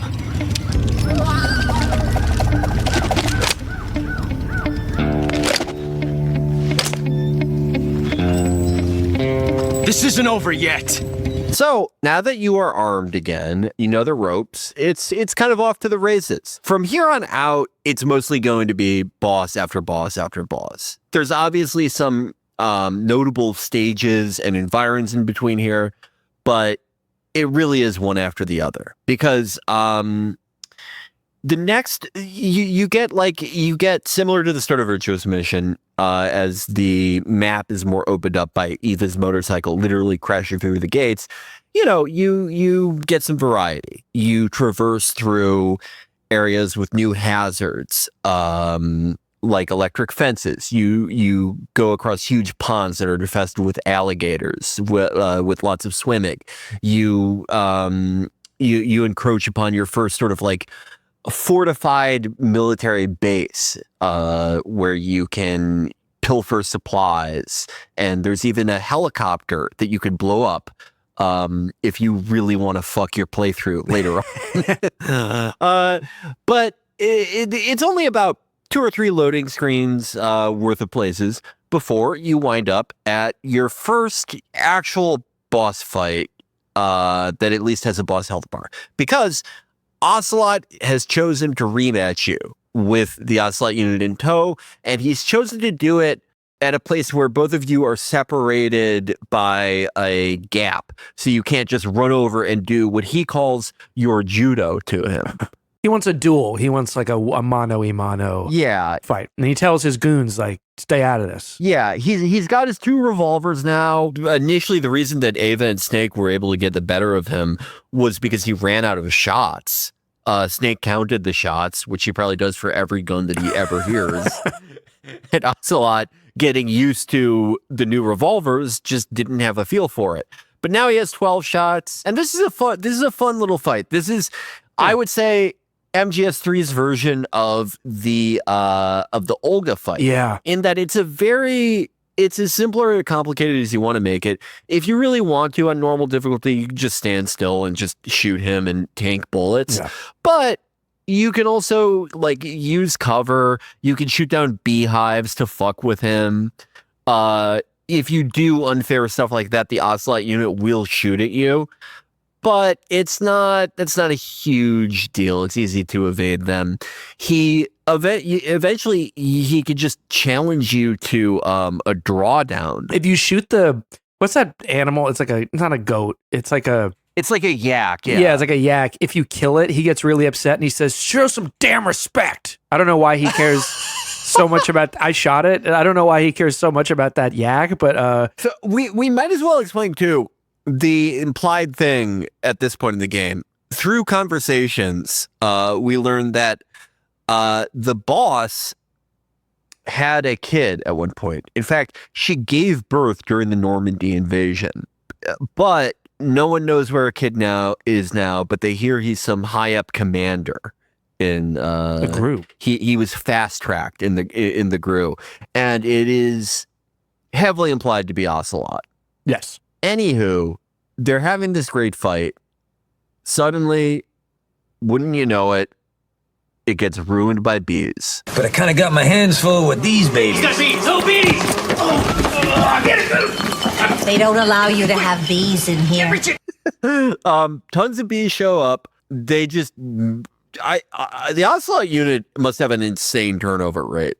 Because... like 4 of them get killed by these hornets, while Ocelot and Snake are just... Ocelot is crushing the bees by spinning his revolver, and Snake is just knifing them out of the air. Yep. But the pain has showed up. Yes. Everyone runs away to do this another day. You descend into a cave. You eventually make your way through the cave system for your first fight with one of the Cobra unit. Yep. The Pain. Yep. Who... the Fury is the most forgettable Cobra. The Pain, I'm just going to say it, he is the dumbest. He is the dumbest power. Oh, yeah. I mean, I guess it would be better to control bees than not be able to control bees, technically. Yeah. But it's an interesting fight. I mean, you're surrounded by water. It's kind of this cavernous cave. By the way, it's a cool thing that over the course of 10 minutes, Snake's eyes adjust to the cave when you first get in there. Oh, yeah, that is very cool. It's pitch black, and you can get a torch, but his eyes will adjust as they would in real life. If you throw a grenade, you can get the bees off him when they shield him. He does this weird little dance for long periods of time when he's not attacking you, and it's a little creepy. But in the Master Collection, I believe there's some glitches with him because he's been, whatever the term, upscaled to 60 frames per second. Some of the bee attacks glitch out, and he's not really even the original challenge he was. But you just want to hit him when his bees aren't on him. It is cool that when he sends these super wasps your way, they lodge into you, and they can really fuck you up if you don't take them out. But if you go into the cure screen, in which you can see the sort of X-ray of Snake when you're looking at his broken bones, you can see a little hornet inside of your body. But yeah, he's kind of a moron. Yeah, I'm going to be honest, I don't know how he survived World War II. How did the bees help with rockets? Imagine they see a V2 flying through the sky and he's like, "Don't worry guys, I got this." It's just sends his slow ass bees after them. Come out and play!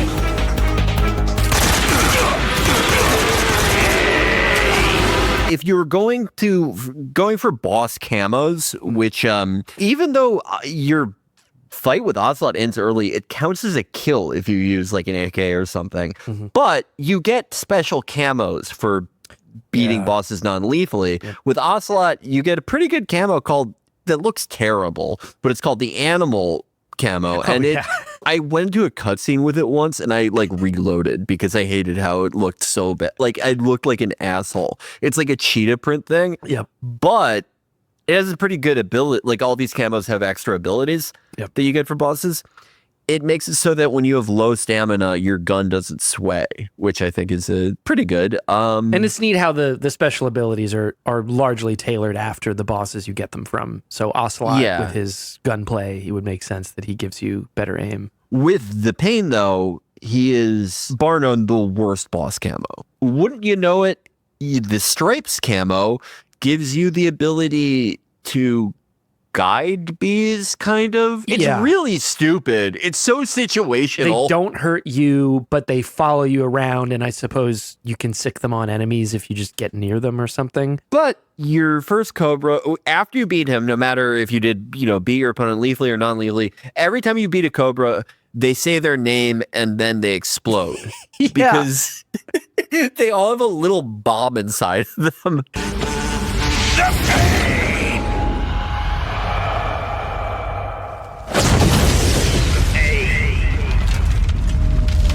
Oh, we should mention also that there is an implied fifth Cobra, and he is mentioned on some radio calls before you encounter him. So shall we talk about him? Yeah, we'll bring him up now.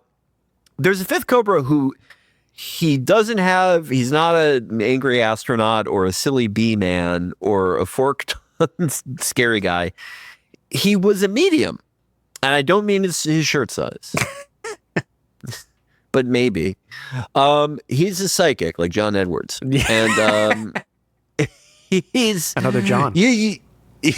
Oh my God. Did he know it, David? Get that piece of paper. I can't find that note. I think I fucking lit it on fire because I was so ashamed. But so he was a psychic, which is obviously useful in war and not war. Yeah, indeed. But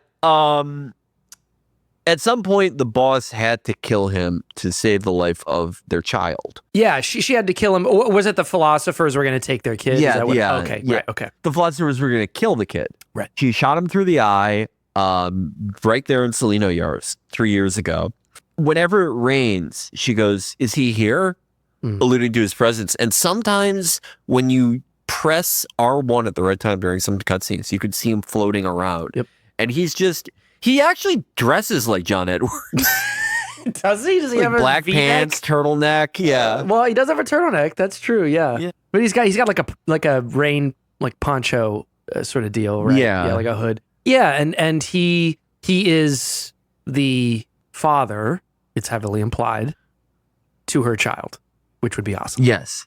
And if you remember us talking last time about the very questionable Ocelot's arm storyline, what we were referring to, newcomers to Metal Gear Solid, what we were referring to is that in this game, I think what Kojima was going for is that because Ocelot was born of the sorrow with his psychic powers, it made him able to channel liquid in the previous game. Something they will disregard in the very next game and offer a completely different explanation for. Have you noticed that they never try to explain psychic powers in these games? No. Like everything else gets, like they retconned the Cobras in TPP. Yeah. That two of them had parasites. Yep. But Psycho Mantis, the Sorrow, any actual psychic, and I'm not talking about the one in MGS4 because everything's nanomachines in that fucking game, but every real psychic, of which there are only a few, it's never explained. The Pain, he explodes. Oh, that's how we started talking about the others. Yeah. He explodes. He yells the Pain and goes boom, and then we move on. Yeah, because this section, which is a very narrow riverway, is patrolled by guys on hovercrafts, which no one is like, holy shit, it's the early 60s. Boss, why are we making a giant turtle robot when we have these already mass produced? We should just sell these. Thrust vectoring rocket engines that could just last for perpetuity. Apparently. Yeah, that I think it's the first time you see them, right? Yes. Yep. Yes. It is the first time you see them, but you can easily get through this stage by putting on the crocodile hat and just swimming.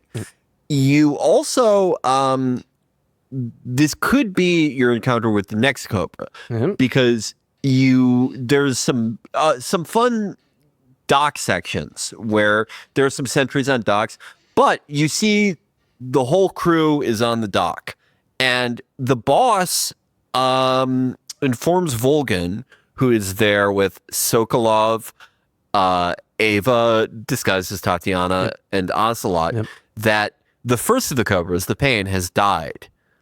I can't believe my guy called the Pain is dead. Yeah.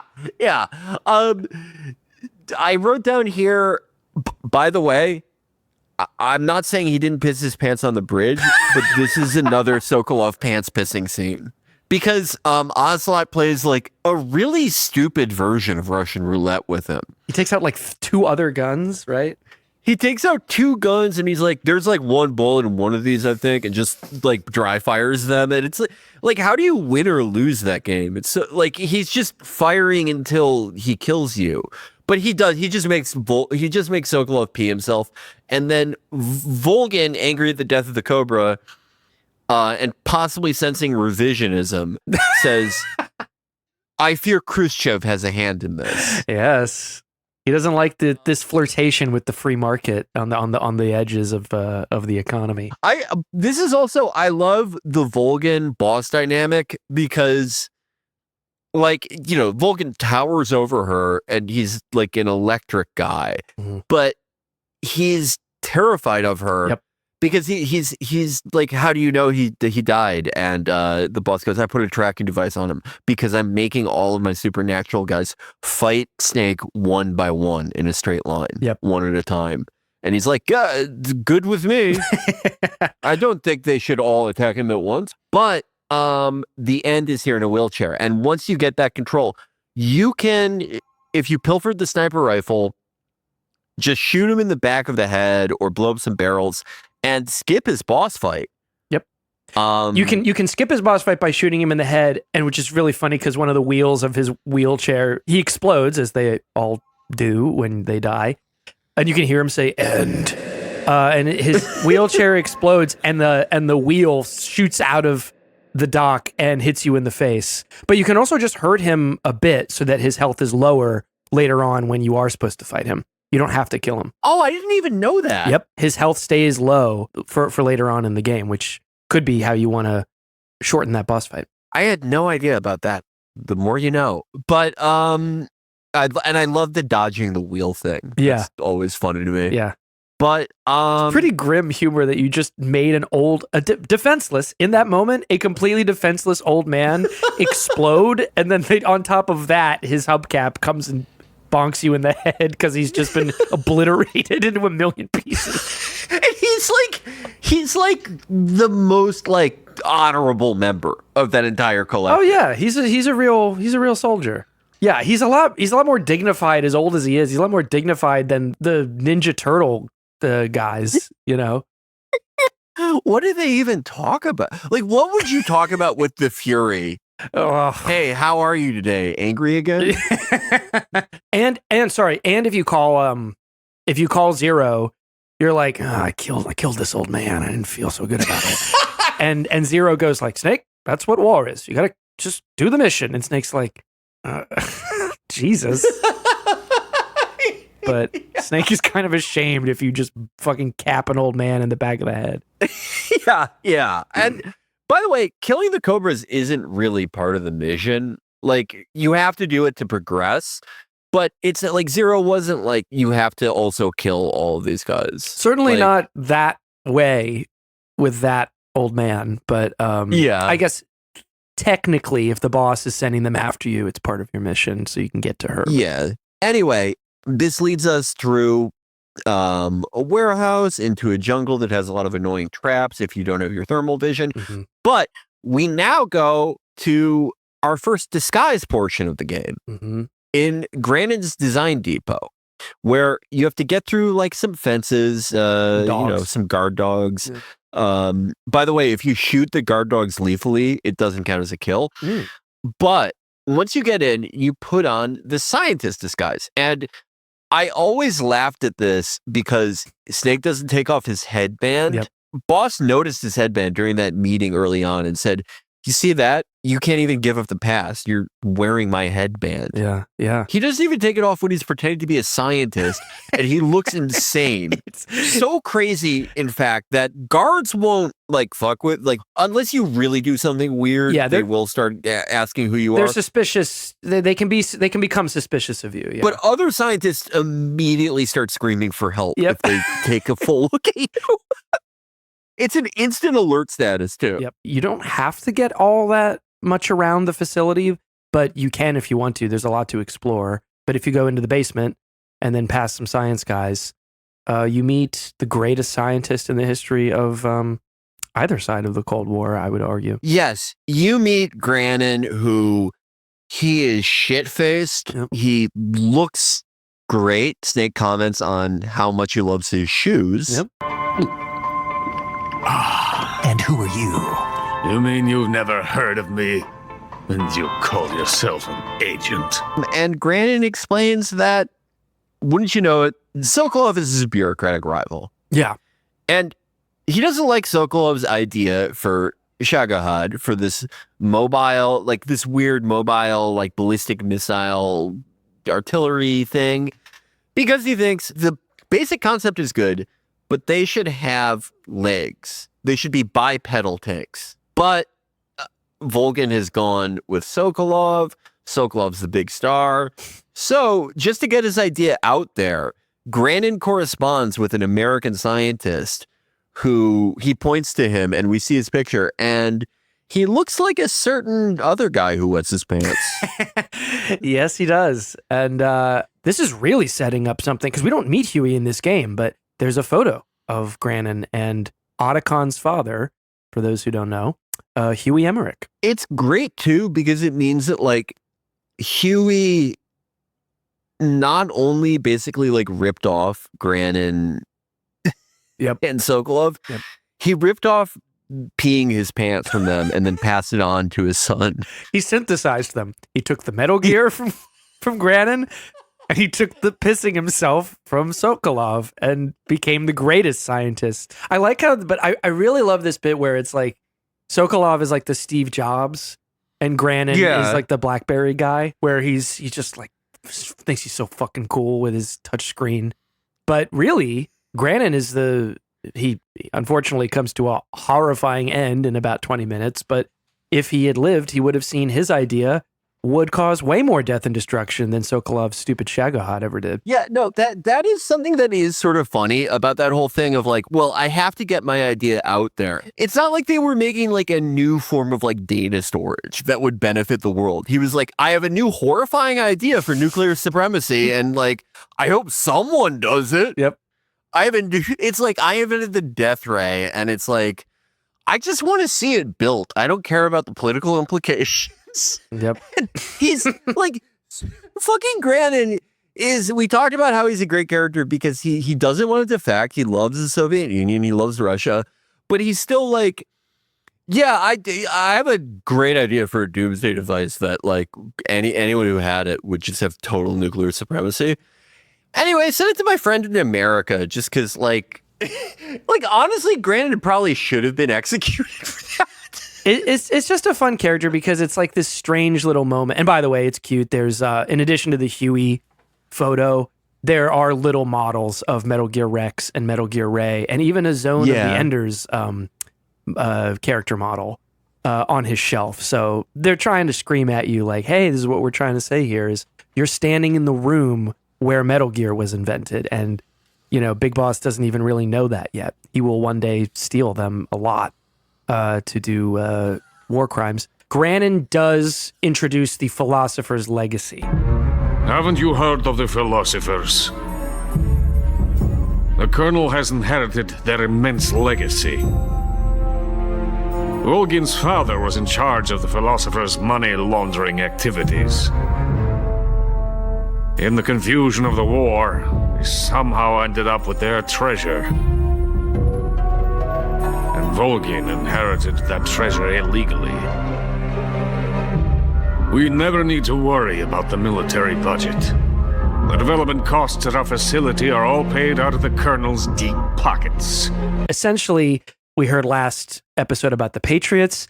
if there were a forerunner organization, it would be the philosophers. And this was sort of the elites of the Soviet Union, the Republic of China, pre-communist, but I think it's implied they carry over, and the United States, that in the war against the Axis, the elites of, well, actually it was even before the war, I believe. The elites of this organization amassed a huge treasure through which they would rule from the shadows and, much like the Patriots were described, affect the world from their clandestine operation. But it's also implied that that organization is kind of rotting away. Volgin's dad was, what was he involved, right? Like he was on the Wise Men's Committee. He was on the Wise Men's Committee. So he has, through microfilm specifically, I believe, he has the details to where these sums are distributed throughout the world in different banks and financial institutions. This is a very valuable piece of treasure that we're starting to think more than one person in the mix here is after. Yeah, and the philosophers, they loom large over the preceding events of this game because, who was the boss? How did she get here? The boss was the daughter of a philosopher. She isn't from Idaho.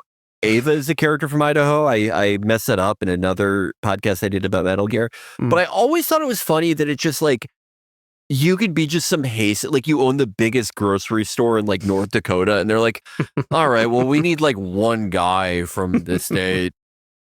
And it's like, do you have a daughter? Okay, we're going to make her the best soldier ever. She's going to be the B guy's boss. But the philosophers are also implied to be, like the reason that the boss, the Joy, had to kill the Sorrow, for instance, because they would otherwise have killed their kid. It is implied that in addition to, controlling all this capital and the machinations of all these bureaucracies, that they will just, they'll knock someone off, they'll kidnap someone, that they're not afraid of getting their hands dirty. A blackmail ring among powerful people, if you will. Yeah, so something ridiculous like that would never happen. Volgin, through the microfilm, has access to a huge pool of money. That was the original purpose of that, was to have a son that was so great that it would basically guarantee victory. It could pay for anything. Right. And I've always interpreted the Philosopher's Legacy, which is what the $100 billion, which, now all that would do would create a government campaign to offer rebates on Crest White Strip for low-income families. It would get beef tallow back in or out of food. I don't remember which one is the good one. Yeah, it would pay for a billboard campaign just called American Ideas. So not that impressive now. But in 1964, this was a lot of money. And it's implied that this entire, like, Grozny Grad, this was a philosopher's facility, the construction and testing of the Shagohod, all these materials that we're seeing that are commandeered by Volgin, he's paying for it with the Philosopher's Legacy. But I always interpreted it, though, the Philosopher's Legacy, where it is, that's not as important. It's an obvious stand-in to me for, like, who gets, like, the MacGuffin of post-war prosperity. The spoils, yeah. The spoils, who gets, like, the technological leap forward that this money can buy that determines their standing in the 21st century. And the sort of like the hot potato that they end up playing with the Philosopher's Legacy is super interesting to me because it's, a third party comes in out of nowhere, or not out of nowhere, but for the story, it's a surprise. Yeah, and we'll come across that soon. So Volgin, that's his plan basically. He's been funding this Shagohod, which he plans to mass produce. It will be much like the Metal Gear, a portable and unpredictable for his enemies, new nuclear technology. And his desire is to turn the Cold War into a hot one, to actually settle it, which is far from the doctrine of peaceful coexistence that Khrushchev was pursuing. or is pursuing at the time of this game. So that's what needs to be stopped. But there could be other people who also just want to snag that juicy Philosopher's Legacy for another country. Yeah.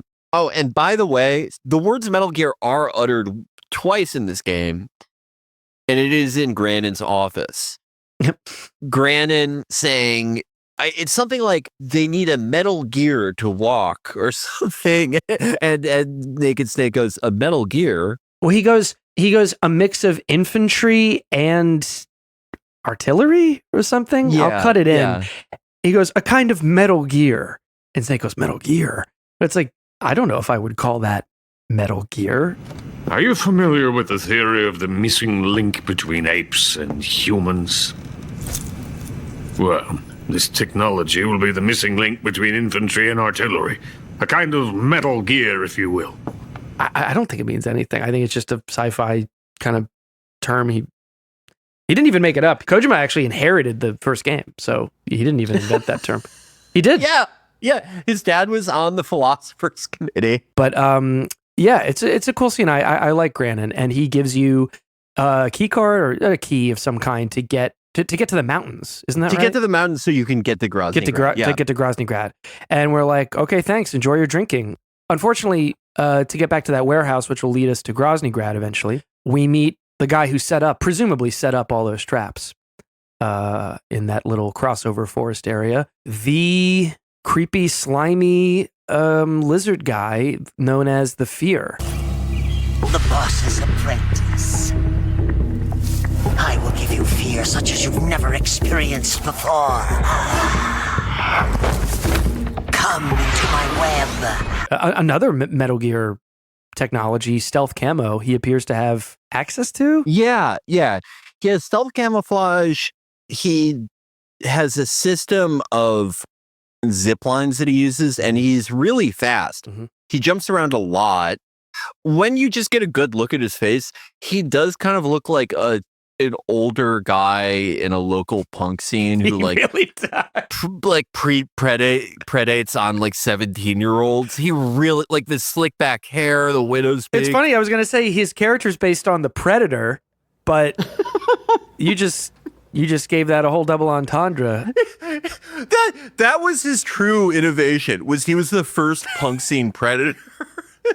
Just like Grannon invented the Metal Gear, he gave the New York Dolls the idea to he was communicating with Lou Reed. Exactly. But this is a fun boss fight too. You can play it straight. He jumps around. Again, it's just the Predator. He jumps around stealth camo. The thermal goggles will help you spot him as he's jumping through the forest. Don't get caught in his traps.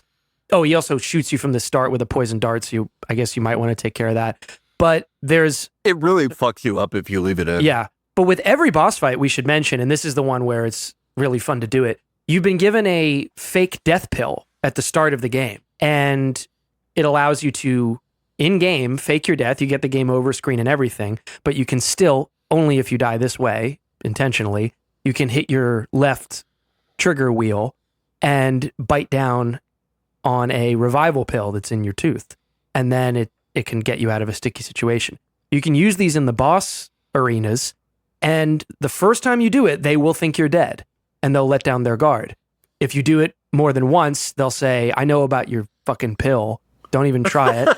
They say that. But with the Fear, I think a fan favorite thing to do is you should run to the side of the arena with one of his traps where a big log will come down if you trip a wire. Take the pill. He comes over, thinks you're dead, turns around, stays put. You hit him with a stun grenade, and then as he's woozy, you trip the log trap, and it just totally destroys his stamina completely. So in one fell swoop, he gets smashed by his own trap, and you've also achieved a, not technically, I don't know how the fuck this is possible, but a non-lethal kill by killing him with a log. It's so weird because, he has a stun state that happens either because he jumps around a lot and it causes his stamina to deplete a lot. That's the other thing. The weird thing about his stealth camo is it's not powered by his battery, but like his stamina. And so when his stamina runs out, he will come down from the trees and try to eat as much as possible. And that's another trick. You can trick him into eating poison food, which not only is he stunned, he's like vomiting. But he is the only guy, to my knowledge, who, when put in this special stun state, all lethal damage counts as stamina damage. That's right. So even if you don't set him up near that log, you could just unload an entire magazine from an AK. Yep. And like that's even quicker. I have done it that way where it's like it only takes that one time. I've taken the longer route. He can be, if you're trying to get a stamina kill, he can be annoying because it regenerates so fast. But I think it's an incredibly fun fight. And moreover, I think it's like what they were going for with that first vamp fight, but done much better. At a certain point, as you can hear us describing, like, you know, if you really want to just take these guys out in 5 seconds, at a certain point, you know how to do that. But the first time you ever play it, it's really fun. It really is good at setting you up to problem solve, and you know, as you meet these guys for the first time. But like all the others, he explodes, spontaneously combusts. Yeah, and no more fear. All the high schools in Salino Yards are safe now. Yeah, I mean, again, it is so funny that he's one of the decorated heroes of World War II. I cannot stop picturing that. Like him at the medal ceremony, and he's like licking the Medal of Honor he's getting. Yeah, like Harry Truman is giving him the Medal of Honor, and he's like, you got a daughter. I can't even imagine what Harry Truman would be saying about the Cobra unit. He got bees all over the Resolute. That's why he had to live in the Blair House for a year, because the Cobra unit came into the White House and fucked up the whole thing, and they had to do renovations. The Fury was like, okay, thanks, and then just like rocketed through the ceiling. Bye. They were teaching other countries how to have special forces too. Like when America was making the Green Berets, they were like, for the first class of Green Berets ever, they were like, we have a real treat for you. We're the first special forces unit ever. It's a B guy, a fire guy, a proto punk rock hasn't been invented, a rock and roll predator. So another Cobra, another sad day for America. I beg of you, grant me the strength to take this final prey. So it's only like a, talk about bosses being on top of each other. It's only about 2 loading screens, I think, before you face another boss once you get through that forest. This is, if you didn't shoot him in the back of the head a million times, this is where you fight the least stupid Cobra, the most honorable Cobra. The end. The end is like a 120, 130, 140-year-old sniper, almost in his biological state of stasis. It is just outright stated that his body does photosynthesis. Yeah, I've seen him before. That ridiculously old guy, right? Don't underestimate him. He's known as the father of modern sniping. Is he alone? No spotter? None. He's all by himself. Apparently, he doesn't need a spotter.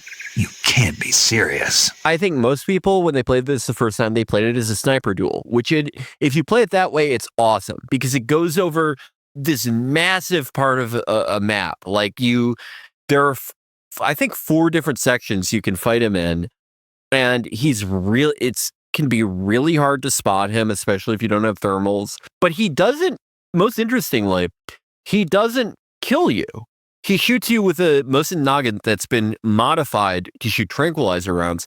So when you run out of stamina, which he can really drain you if you don't go into the cure screen and pop those darts out, he puts you in jail, and then you have to backtrack to find him again, which is really funny. And if you save during this fight, paramedic will say that she has a bad feeling about you saving. She says, I just feel like something bad is going to happen. And sure enough, if you save, then don't play the game for 2 weeks, you will come back and you will wander through the map until you get a cutscene where you find the End's corpse. He died of old age while you were AFK. But if you come back quicker than that, if you do 5 days, you get the opposite effect. Snake falls asleep and he darts you, and the same thing happens. He takes you to jail. So you can't leave it too short before you come back. And if you leave it too long, you don't get to fight him because he dies. And some people, in order to skip him, I don't know why you'd want to, but some people, in order to skip him or to just for fun, they set their PlayStation's clock ahead or their game console's clock ahead, which also works. And he still explodes. He's got his little parrot. And there's fun things you can do with that. You can really piss him off if you can capture his parrot like you would any animal. And then the rest is up to you. Yeah, I captured his parrot when I was doing that run. Because I just like, dude, he was in the Red Army. Like, him and that parrot, like, beat Hitler. Like, I'm not killing that parrot.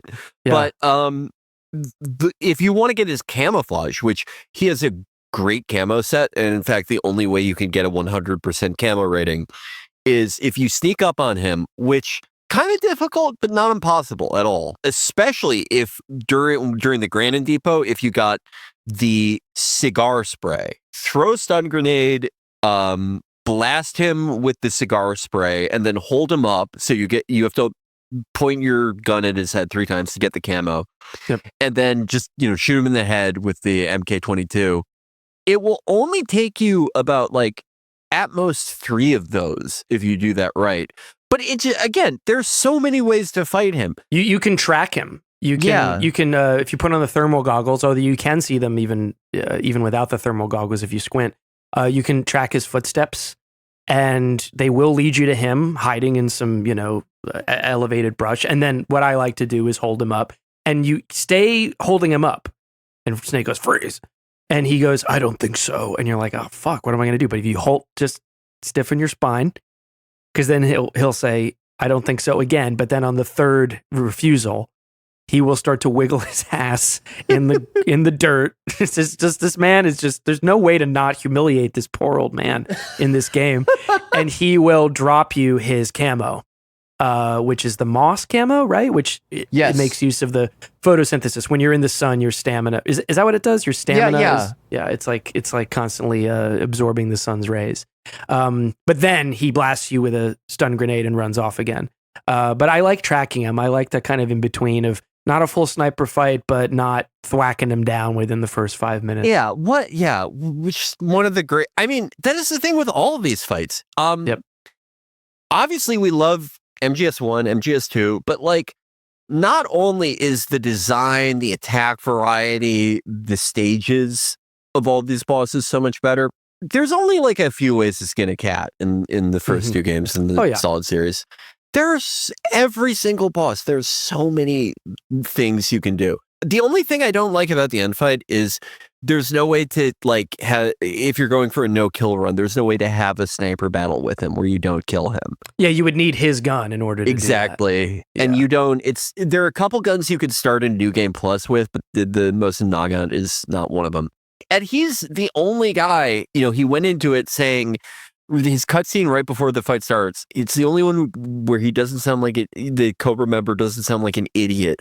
Yep. He goes, "Forrest, lend me strength to fight this one last battle." Mm-hmm. He goes out with dignity, even though he yells his name and explodes. I mean, the most that one can in that circumstance. Definitely. And you could prevent his parrot from exploding with him. Yep. It's actually good if you capture his parrot, in a sense. I took that parrot that was on the plane with me and Abe. And it's the same looking parrot as the one in MGS2, if you're wondering at home. It is. Yeah. But yeah, great fight. His death causes the earth to open up vines. Yes. So that you can keep going. After the end, that leads us to the mountain. And there's just a lot of guys up here in these mountains because you're getting closer to Volgan's secret fortress. I don't think there's any there's only one part of this entire game that I hate, or I just don't like. Is it this mountain bit? No. It's the penultimate section. Okay.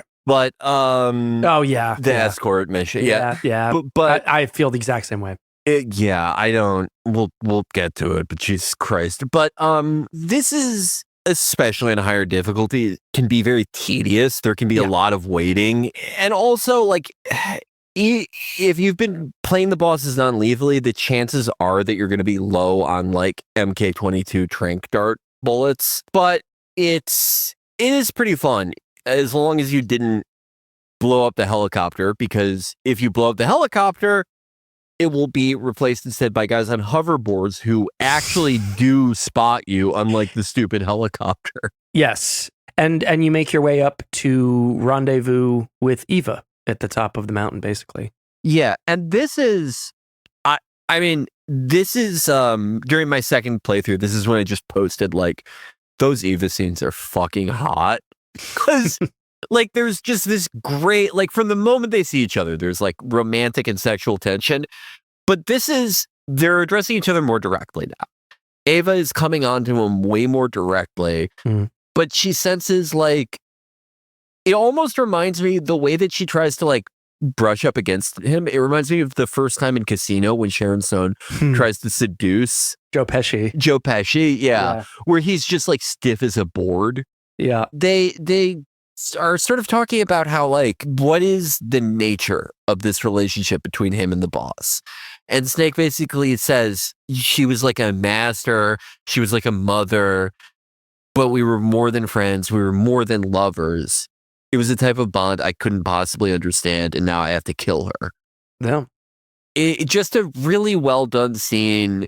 I really think Eva is one of the most interesting characters they've ever done. And we'll learn a lot more about her. But intercut with this great scene, where she's also giving you key card B to progress, is a scene back with the villains. Well, she says, like, oh shit, I gotta go. Yeah. Because she's got to change into her Tatiana persona. And she quite impressively launches off of a cliff with her motorcycle and gets down to where she needs to be to change. But we watch from the mountaintop that Volgan and Ocelot are torturing Granin to death in a barrel, which is pretty nasty stuff for the poor guy. The creator of Metal Gear, this is how we meet him 5 minutes ago, and now he's already dead. This lovable drunk. But the boss informs everyone yet again Snake has killed more cobras.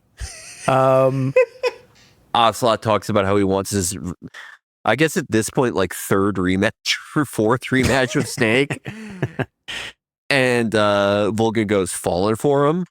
Yep. And it's like, yes, he has. One fun thing before you head back down, because now you want to try to get into Groznygrad, and I think Eva gave you another key or something? Yes, you get key card B here.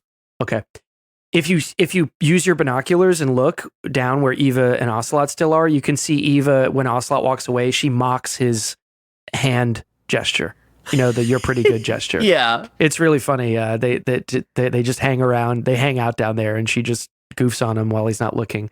But yeah, you spin back around. Now the mountain guys have flamethrowers, or a couple of them do, which is, I guess, a foreshadowing of your next guy. Yeah. You really just, if you jump and skip in the right way, you can just pop right down into this metallic, dank complex inside of the mountain. And here's where we meet our, not final, but final living member. Yes, of final the Cobras living here. member of the Cobras. By the way, I love that sort of like trench city on top of the mountain. Yeah. I love that. I think Really fun stuff you can do making use of those trenches. Yeah. there's so many rat holes. I think the flame troopers are all the great. Like, I love a beefed up enemy. Yeah. Like, it's just a beefed up like mob. Those guys are awesome. They really set the stage for who you're about to fight. But yeah, no, this is, now that you have made it down there, you were fighting the Fury, who he doesn't even, like, his speech could not be less personal. Yep. He's just, you get the sense that he's just been floating around there for days, and then you finally show up. Yep. And he's like, okay, I can finally tell someone. I went to space, and then I saw the world was on fire. I'm the fire guy. The thing I like about the Fury is that the boss also went into space, and she handled it a lot better. yeah, they both did it around the same time. The boss, this is part of what we'll discover about her vision and her idea of what needs to happen for the world to make the world one. Part of it was seeing the Earth from space. And, I'm not going to say she had everything figured out, but she came home a lot more with it than the Fury did. He lost the plot up there, I guess.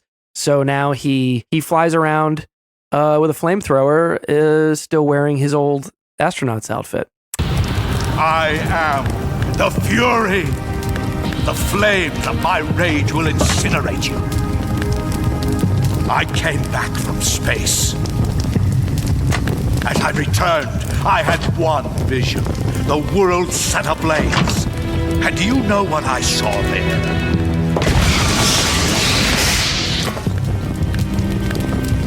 Fury. The thing I love in this fight is there is a part where he's mad. That's his whole thing. He's screaming at you, and if you hit him in a certain level of the fight, he screams and he sounds exactly like George C. Scott. Son of a bitch! You son of a bitch! It's a type of fight that you see in pretty much every game in the series up until, kind of including 4, not really, but a Vulcan Raven style fight. Exactly. Where there's a lot of grids, you employ wall hugging a lot, and the objective is to get behind the enemy. But because of the size of the arena and the boss's abilities, there is both a level of verticality, and the boss has an ability to make entire sectors of the arena uninhabitable for you unless you're able to shoot the water tanks that are above. And even then, sometimes you just shoot so much flame that nothing really does it. This can be quite a difficult fight if you are going for non-lethal, and I don't know why you'd be doing all non-lethal and you don't have the Mosin Nagant, but it does make it a lot easier. It makes it go way faster because, especially if you tactically reload. That's another thing we should tell players if they want a little tip, which is simply when you switch your weapon on and off again and cut out the reload animation altogether. It's a little tricky to get the hang of it compared to just regular shooting, but it'll definitely clean up guys like the Fury and later on the Shagohod boss fight as well when you have a rocket launcher or an RPG that takes a long time to reload every time. It was one of the things that I missed the most in 4, even though 4 has you get tons of abilities that you wished that you had earlier on. There's certainly no shortage of guns in 4. Yeah, Jesus Christ. I can't wait till we talk about 4. It is... 2008 was such a weird year for games. I'm in the middle of it right now. There's so much where you're like, what the fuck? Like, why is this here? And then they'll let you pilot a Rex and you'll be like, this is the coolest thing ever. Why was this never done before? And then I can't wait to talk about it. And it's kind of like the Eric Adams joke we make. One day you could be piloting a Rex. The next day you could be walking around Czechoslovakia for 6 hours. God damn it. Anyway, yes, tactical reloading in this fight with the Mosin Nagant is clutch. He has one tantrum too many, and he goes through the ceiling, but then comes back as a face, I think. Yeah. So he his spirit. It's, by the way, isn't it so weird that the space flying guy fights you in a basement? It is kind of strange that this is where we had a whole open mountain outside. He didn't want to do that, I guess. Yeah, I mean, I don't want to rag on it because I really don't mind the fight. It's just, it feels like the most contrived fight. Exactly. As you were saying earlier about its structure. It's like, oh, it's a flying guy, but we're not doing it outside because that might overload the memory banks. And he's a astronaut, but his thing is flames. It's just it's kind of like And he said right before he throws his last tantrum, he goes, "The covers are finished. Time to meet the end," which is great because he presumably, I guess he's going to Cobra Heaven with the end, but the other two aren't there. Imagine the Fury having to like make a statement because the article about the fear finally came out. I spend most of my time on fire and pissed off, but when I read about what my former friend made did, me so angry, and then he just burns down another village. Yeah, he did an apology video where he's sitting in front of his computer, like his webcam, and then he just like bursts through the ceiling at the end. Everyone, all the comments are like, another rehearsed apology video from the He does that every time. But yeah, so he bursts through the ceiling, and then a face of fire chases you. Whatever. It's fine. It's a good fight. It's a good fight. You get the fire camo, which is weirdly situational for his fight. Yeah, I don't know another time where you really even. Yeah. I mean, we should talk about the Fears camo, which is called the Spider camo. Oh, yes. It gives you unconditionally, like, I think 80 or 85% camo rating, no matter what. But it just chunks your stamina. Which, if you're, I don't know, if you're trying to, like, get an achievement for, like, eating everything, which I think is on the Sea of Achievements, it's kind of useful. And there are some situations where, you don't have anything else to wear, maybe. Why don't you try giving Rykov something rotten to eat, and then waiting for him in the bathroom? Okay, so this is where it's not the ladder. I realized we skipped the ladder. Do we want to say anything about the famous ladder? It's a long ass ladder. I mean, what else is there to say? The song plays. It's iconic. You already know this. Yeah, you guys know. Yeah, you climb up through a shorter ladder, and you poke through a hole, and there's a short scene of you coming out. It's just you popping up into Groznygrad. This is the first run at Groznygrad, so this is the Rykov bit. Yes, Groznygrad is like half parking lot.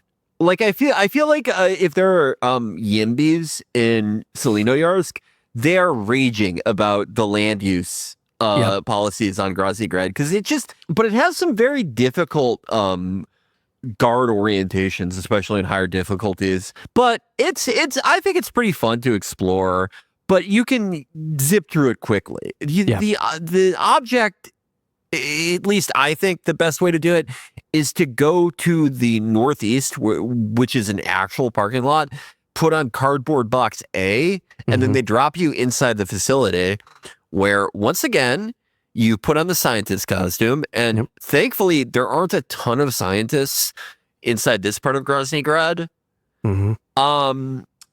Because you now have to take what rank is he?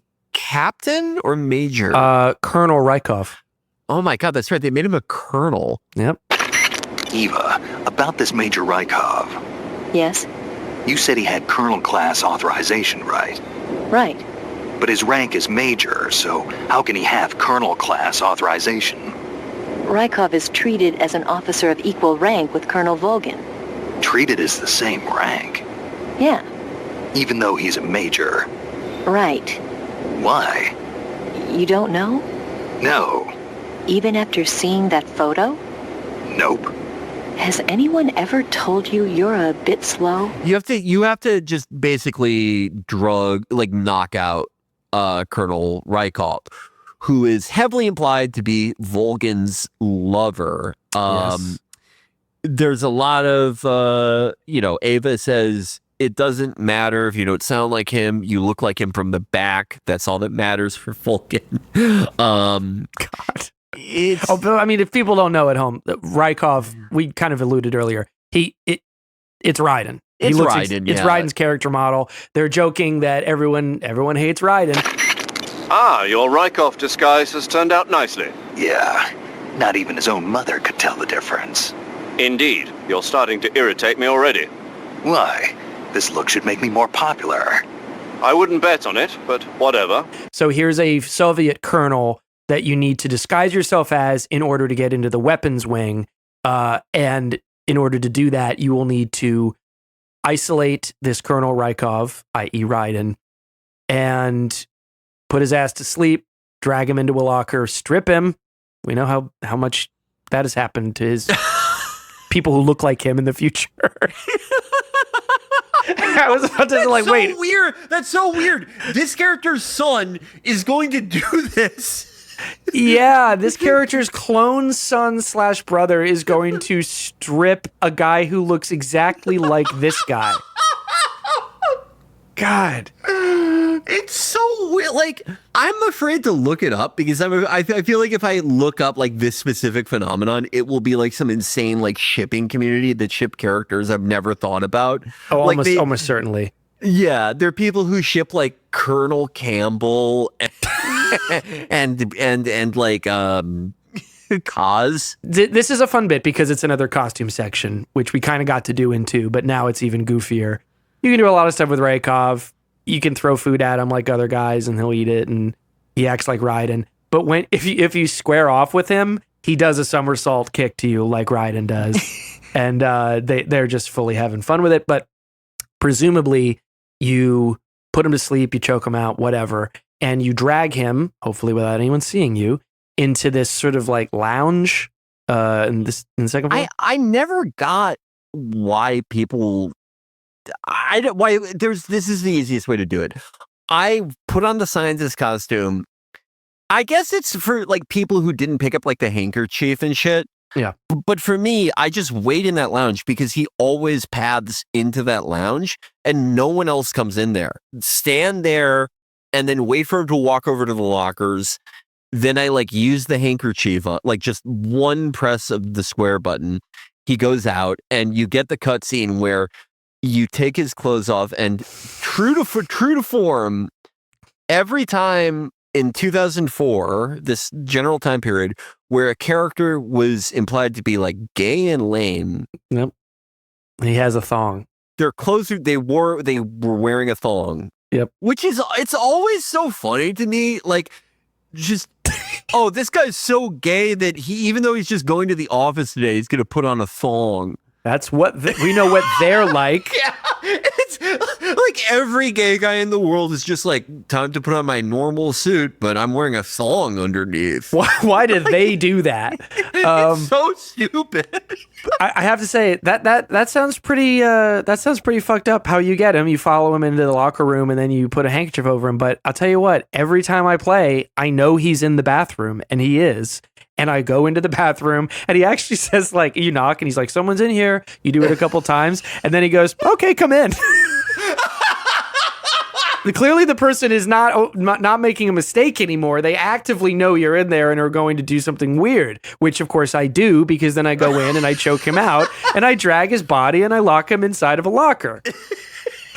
He's always in there. At least with the way I time it, he's always in the bathroom. And that's how I do it. I don't like, he goes to the locker's right there. That's all. But it's fun to get the unique dialogue for knocking on the bathroom door or just throwing rotten food in his path.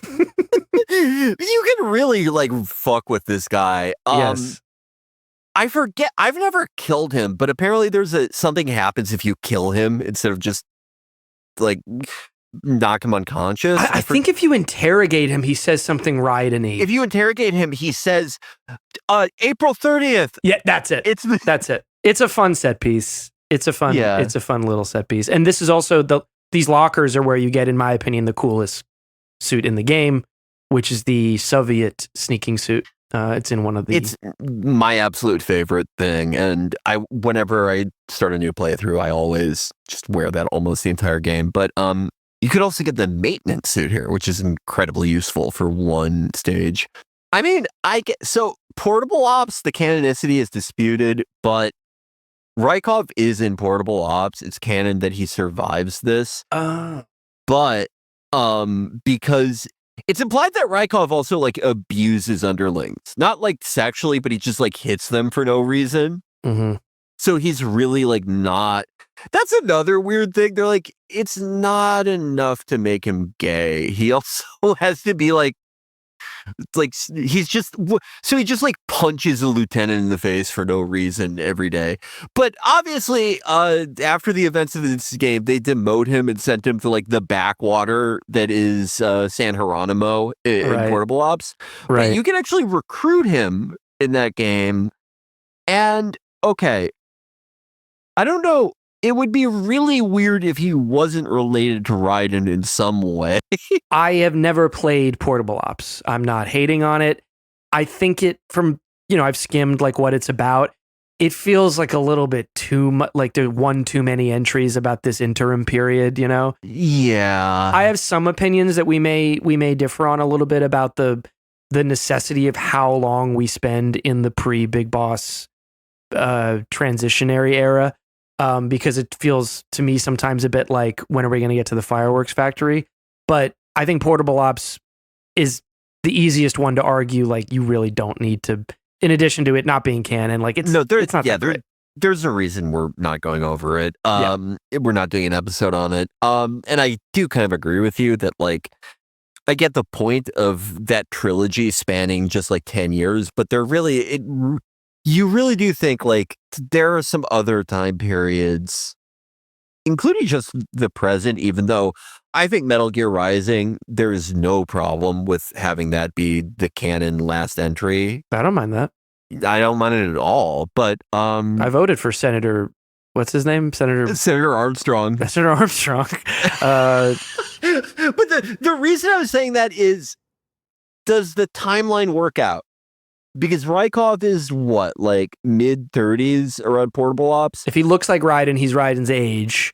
Yeah. So, and Raiden was born like the ages only match up for the Liberian Civil War if he was born like 80 to 83. Right. So he's in his 20s. Yes. Okay. So in 2009, yeah, he would be like 29. Yeah. Okay. 2009 is where the Plant chapter takes place. Does it work out for Rykov to have like fucked some woman in like 1979? Well, I'll stop you right there. That's the problem. That's the problem with this. I mean, I think that's where the game is telling us don't even try. But there already is another bisexual character in this game. Indeed. It's just so, if he's not related to him, then like, what the fuck? Is there just a Raiden in every country?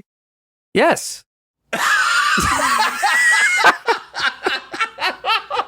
What's the problem? I don't know. I just like stranger things have happened, Felix. A gay guy who. What, is there just a gay guy in every country now? Well, a gay guy who looks like that and does cartwheels and does all the shit that he does. Okay, a gay guy in like 1983, after spending like 10 years in this backwater in San Geronimo, is like, okay, I want to fuck a woman for once. Because that does like, I dated a girl who said she was the girl at, I won't say the college, because that may identify her, notorious college for this activity. The girl that all the gay guys would have sex with once to see what it was like. Folks, we're coming up on 5 hours of recording. we were like, ooh, we're kind of going long on this one. We should speed it up. And now we have, I don't even want to know how long we've been talking about this, but it's staying in. I'm not editing it for both for the value of it, but also because I can't fucking be bothered. So it's staying in. She said this is an activity she did all the time in college. Don't extrapolate what it means about me if I dated her. It means there is a Raiden in every country. And it ain't Russia. I can't do a cartwheel to save my life. So he did that in 1981. Okay. Yeah. I think that's totally reasonable. And obviously, because this was such a like meaningless thing, they lost their kid. She went to Liberia for some reason and like lost him. And then Solidus was like, this is the perfect kid. Well, almost it's almost implied. No, wait, no. Solidus kills Raiden's parents, but it's almost implied that his parents would look at him and immediately, like everyone else in the universe, go, "Oh, this kid sucks. I'm getting rid of him." Ew, my son was born wearing a thong because he's a fucking gay guy. Just one ticket to Liberia, please. Yeah, Solidus was like 14, and he's like, "I'm gonna kill you to steal your kid," and they were like, "We don't want him. You don't even have to kill. We're just dropping him in fucking Liberia. Tell him you killed us so he doesn't try to find us. Bye." Oh, look what we've done, Felix. We're ragging on Raiden in the episode about the game that ragged on Raiden. Yeah. I mean, you know, but this is what you had to do in 2004 and now. But this is coming back. Like, if Trump, I think Trump's going to turn it around. His approval ratings are going to go up. Yeah. Who is and this is the last bit of this detour before we move on. Who is Trump most like in this series? God, fuck. I get like a mix between James Johnson and Solidus. Yeah. Okay. But James Johnson looks like Biden, which is funny. Yes. It's hard for me to not think the part where he says, "All right, one last thing for you to do," and like points your gun at his chest. It's hard to not read that as like comedy. It's fun. Like, it's funny for this guy to tell it's funny you, like, to me. Yeah, he tells you like everything's like fake. The election isn't real. Like, everything's totally controlled. I'm sorry. I want it to be more important, but I almost ended the world. Anyway, can you just kill me right now? Well, that's very Biden, is him in essence, in a really extreme way, saying, "I'm sorry, I shouldn't have said that." Yeah. Blow my fucking jaw off, please. I deserve it. Yeah. Listen, I tell you, there's a whole bunch of computers running the world. Up on the world, running Neo. It's not a joke. Not kidding around. What a strange coincidence, though. Coincidence? Well, Rykov's full name is Ivan Raidenovich Rykov. And? Ivan is the Russian equivalent of John, and a common nickname for John is Jack. As Rykov, there's a bunch of fun stuff you can do, and no one, you can bump into people and your costume doesn't come off, that is a feature of the scientist costume. Mm-hmm. But now also scientists don't instantly scream when they see you because you're wearing this horrifying latex mask that apparently is great that Sigint invented. Yeah. But you can salute everybody. If you press triangle. I never hit the officers because I don't know. I feel like their life is pretty hard as is, but you can get some extra. You're able to unlock more doors than before, which is weird. But well, you're recognized as. I mean, I don't know if it physically makes sense, but in spirit, you're walking around as the authority figure. So the doors. Oh yeah. I know that, but like they're automatic sliding doors. Yeah, that's kind of strange. Maybe there's a little fob on his jacket. I don't know. Oh yeah. I mean, they already have hoverboards. Why not fobs? But yeah. Yeah, anyway, this is how little they think of the players of this game. And listening to the last hour, they're right. I would agree with that. Yeah, I mean, this is around where my IQ is. There's just a yellow line that you're supposed to follow. That you follow it, you take an elevator, and this concludes your time as Rykov. I like, by the way, how I think it's Eva. Someone is instructing you. They're like, okay, when you walk up to the guards disguised as Rykov, don't do anything like take your mask off or crouch and walk around on the floor or the stuff you like to do, because then they'll know it's not Rykov. Yeah, don't take out the M63 and start shooting all the windows. Don't take out an American gun. Don't take out the end's parrot and bite its head off in front of the two guards. Yeah. They might get suspicious. I like to think, again, the IQ of the players, well, maybe it was worth saying, because how many people are going to finally get to that moment and not have a save lined up and be like, oh shit, I guess I wasn't supposed to change into my thong as Rykov and dance around for the guards. They sent me back to the fucking prison again. Okay, so... Who's there? You're the man from the CIA. What are you doing here? I told you before, didn't I? I'm going to get you out of here. A man of honor, just like your commander. But I'm afraid you're too late. Too late? Don't tell me. The Shagohods. Exactly. The final preparations for Phase 2 are complete. Sokolov, what exactly is Phase 2? You get in, you take the elevator up, and you immediately, by the way, this is how you know that like something horrible is going to happen. The game just asks you, do you want to save? Oh, yeah. Whenever that happens in Metal Gear, it's like, what is about to be done to me? Yeah, even my first time playing it, I knew. But you get a short scene to start off with of Eva and Sokolov. And there's been a lot of implication that Tatiana, as Eva is called when she's wearing her USSR uniform, her cover name for this whole thing, that she's Sokolov's mistress. But that is not the case, because we see Sokolov handing her a little like roll of microfilm. I think then also Sokolov explains that no, she's not my mistress. There's only one woman for me, and it's she leaves. We come in and we're like, nice dude, and then he's like, no, I'm just helping her out. Really, I just want to get back to my wife. Except I don't, because I'll never like it in America. They'll make me build. This isn't in keeping with the themes that motivate Otacon. I'll just make more weapons of mass murder. But if I stay here, they'll send me to the gulag. And it's like, well, you don't have a lot of options other than that, buddy. But then it doesn't really matter, because Volgin comes in. No beating around the bush here. He goes, oh, Ivan.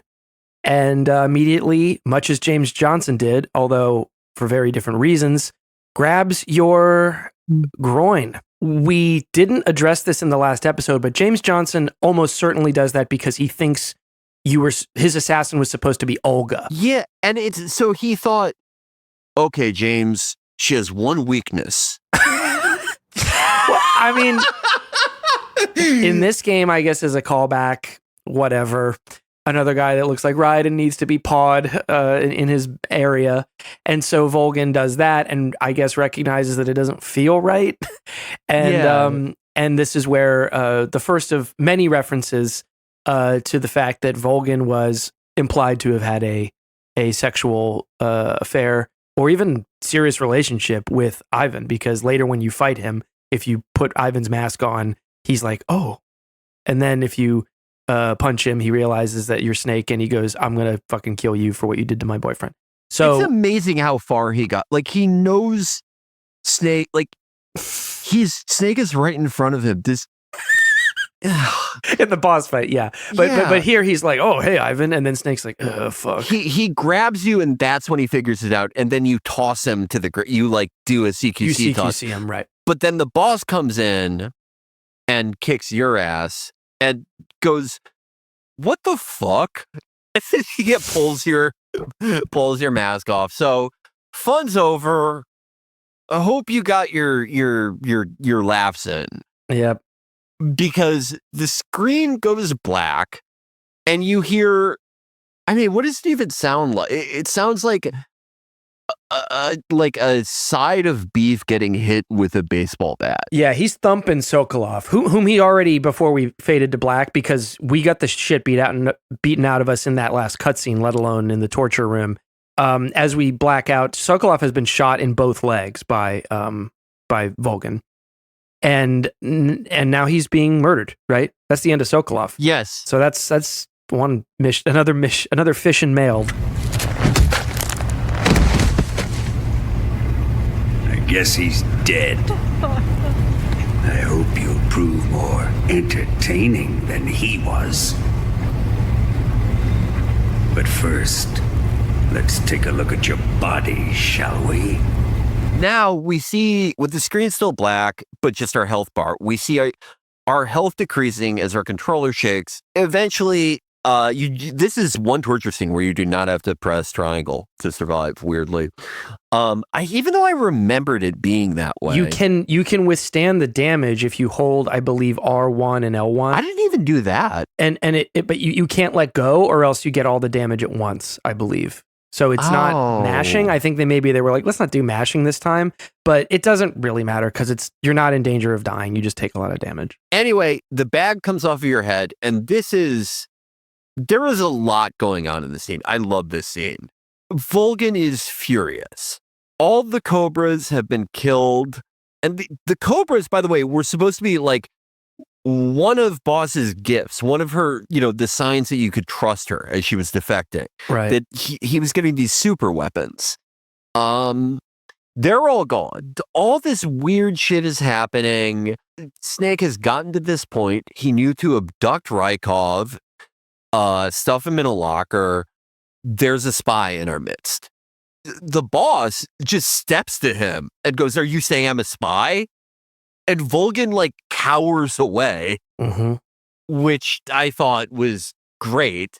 But in the backdrop of this, the weird interplay between Ocelot and Ava continues. He's trying to intimidate her with his revolvers. While this torture is going on, there are glances from the boss to Ocelot, glances from the boss to Ava to the boss. Just a lot is going on here. Then the boss shoots Naked Snake right above the knee, and Ocelot slaps him on the back very hard. Volgin, in the most pussy way possible, because we've just seen him cower to the boss, goes, "Okay, I'm really sorry to ask you this, but given the circumstances, I think you have to prove that you're not a spy by carving both of his eyes out." Stop! What is it, Tanya? He's suffered enough. Well. Tatiana, you're the spy. While this is happening, Ocelot is juggling his revolvers, doing his... I don't get how this game works, because he just clicks the... eventually you just shoot someone. Maybe that's the point. It's so stupid. But anyway, he's doing that with Ava. I'll let this be the judge. Do as you like. Snake, noticing this as the boss inches towards him, swings on the chain thing that he's hooked up to, swings his body over to kick Ocelot's arm. The revolver fires and just shoots his eye out.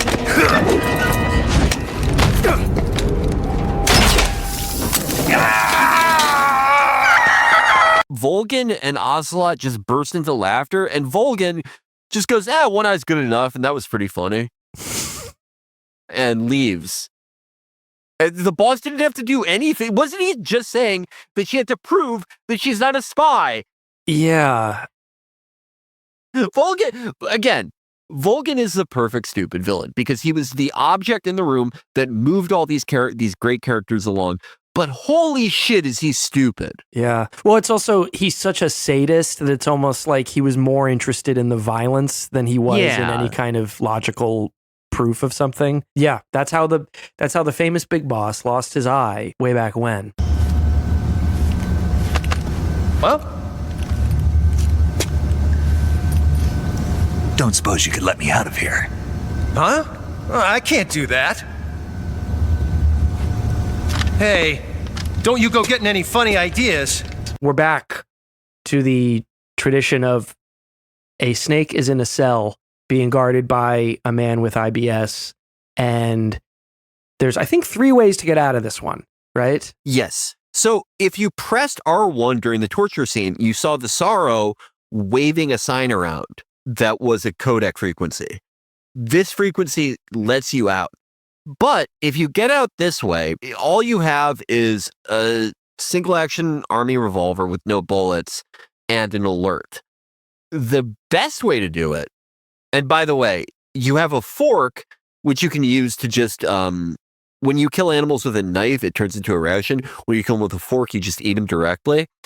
But the reason you have a fork is, it turns out that Ocelot slapping Snake on the back planted a tracker inside his back. You can take out the tracking device. Yes, similar to in Metal Gear Solid 1, when you leave your interrogation sequence and old Ocelot puts a bomb in your backpack. We didn't mention that in our episode about it, so I hope you didn't blow up. In this case, if you don't remove the tracker, it will affect things down the line for you. But You can also kill Johnny with a fork. You can use your revival pill because you also have that on you. The most advantageous way to do it that will make it easiest for you is Johnny will throw you food.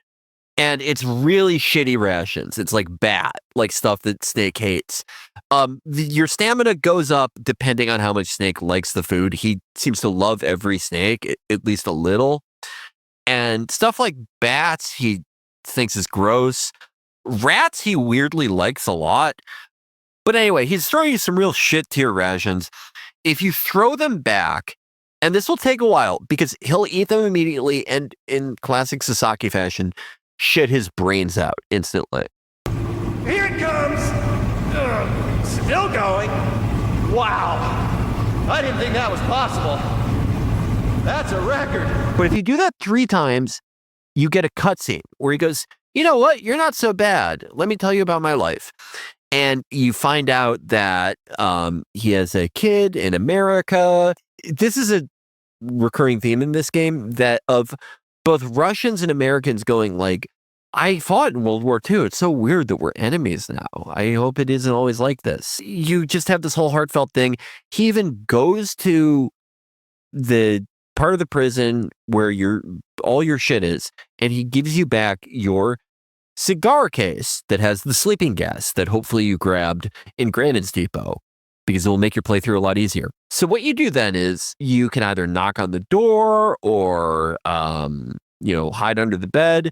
Just get him over. The easiest way is to just knock on the cell, and he'll walk over and go, what's all that commotion?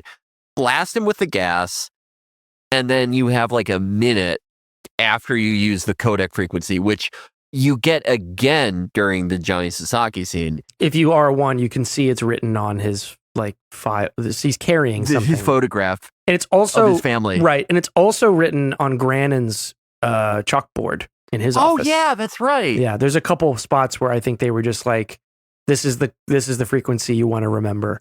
Well, I mean, because you can call the frequency and beat him up. You can call the frequency during his diarrhea. You can call the frequency after you've knocked him out with the cigarette stuff. You can also, if you go into the menu, you've always been able to do this. You can just look at Snake like, oh, cool. Here's my character model. But the thing is, if you spin that character model, you do it for like 8 seconds or 10 seconds, Snake back in the real world will vomit because you've been spinning him around. And this will also cause Johnny to go, oh, come on. And he'll come inside and then you can smack him upside the head. Oh, jeez. Did you throw up? Oh, and I think you can use your fake death pill. There's. Oh yeah. I'm sure there's like 10 ways, and I'm like, forget. Those are just all the ways I've done. But also, by the way, that spitting to make yourself puke. You can also get rid of poison that way as well. Exactly. It's a free way to get rid of food poisoning. Yep. Just really ridiculous level of thinking through. And again, this came out 3 years after MGS2. Yep. Games used to be so fucking awesome, and now they are. I hate talking like that because it's such a like Demonius X thing to say, but it's like it is kind of true that like the fact that every game now needs to have like every bubble in a glass of soda has to have its own physics. Yep. Like everyone's trying to one up themselves on these meaningless fucking things. Yep. It has like made games worse. It takes longer. The games that actually come out. No franchise in the last few years has built on itself as much as Snake Eater built on Metal Gear Solid 1 and 2. Agreed. But we bust out of there with Johnny, hopefully not dead. I never killed him. Although I guess it doesn't matter technically lore-wise because his son is already born. But yeah, he's out of commission. And we don't have our stuff. He just gave us presumably the cigarette gas, but we're now back in Groznygrad, and but we're truly naked, Snake. We don't have any of our stuff. Yes, Ava has told us there's a trapdoor. It is right kind of next to that truck we used with the cardboard box trick. Yep. If you did that, Yeah. This is again, this Groznygrad escape can be a real bitch on European Extreme mode. Oh yeah. It also can be a lot of waiting, and also you can get a cold and alert people, etc. But it's not that much to traverse through, and there's some tricks you can do. And also again, having the cigar knockout gas, it's not as good as having a gun, but it really does help. Yeah. Anyway, you get to the sewers, and what I have in my notes for this part of the game is just dog holocaust. Because you get to a point in the sewers where behind there are all these gates, and there's sort of like mini labyrinth you have to traverse through to get out of the sewer. Dogs first it's one, then it's two, then you have all these dogs chasing you. And I found revolver ammo, and I just started executing dogs, but more just kept on coming. And I must have killed like 7 dogs before I continued. They call that a Pete Buttigieg run. I love how it doesn't even show up on your stats. They're just like, because it is like, okay, if you're not penalized for like, killing a bunny and eating it, what's the difference between that and a dog? Also, just a bit of trivia, and maybe this will help people with their runs as well. If they want to try to do a high rank run, it doesn't count if guards die by explosions. So if you shoot barrels that explode guys, that actually doesn't count because you didn't shoot them in the head with your gun. So there are weird. Also, you can drown them in mud. If you make them lie down in mud and then they drown, that's not a kill for some reason. I guess because of the element of free will, the minimal free will that was involved. Also, I found this out, if you like are dragging their bodies and it falls into like either water, or you're on that bridge and it falls off, doesn't count. Doesn't count. As you get towards the light, you get this I felt the scene was huge, like it was a Fugitive tribute. Oh, it looks exactly like it. Absolutely. Ocelot and the Ocelot unit are confronting you. It's their dogs you've been killing. Snake!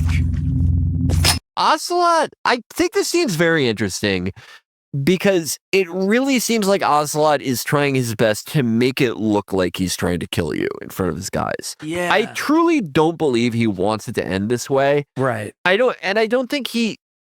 think he's so into the idea, Snake the man who fucked up him and all his guys, that he doesn't think like a victory over like a snake who just got an eye taken out and has been kneecapped and has been starved in the cell is as good as beating him one-on-one. Well, and as you fall backward, he yells out for you, like he doesn't want you to die that way, Yes. Yeah, he yells out Snake. And I believe that he shot a blank at you.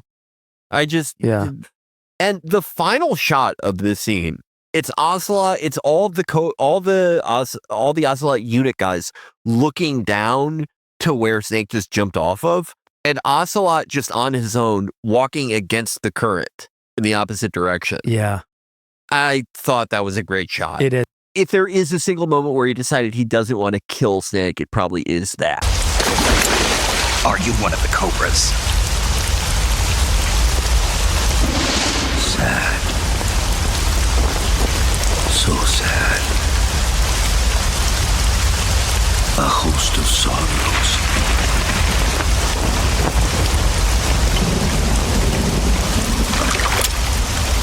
And you are one of them. You, who have been shot twice and kind of the shit beaten out of you by a lightning guy, and you're naked. Yeah. You are in a river. You're drowning. But it's time to fight the last Cobra. Yep. This is the Sorrow fight. And this fight is, there's a really easy way to end it. Death pill. Pop that death pill in there. That is if you've had a run where it wasn't a dog holocaust, it was a human holocaust. Because you will have to face down everyone you killed. Including a naked Rykov in his thong. Yeah, if you killed Rykov, even in this incredibly harrowing scene, the Sorrow fight is like one of the best examples of like Kojima's overall ethos of like, absolutely don't like kill people when you play my games. But they're still like, this guy's so gay that he's wearing the thong in the afterlife. And also, if you have eaten a vulture in the game, there's a call that Paramedic has with you where she's like, vultures eat carcasses of people. So that means you might have eaten people. And then in the Sorrow fight, there's a guy who's like, you ate me. You didn't eat the vulture. You ate me. And there's a vulture. I didn't know that. Yeah. There's a vulture pecking on him.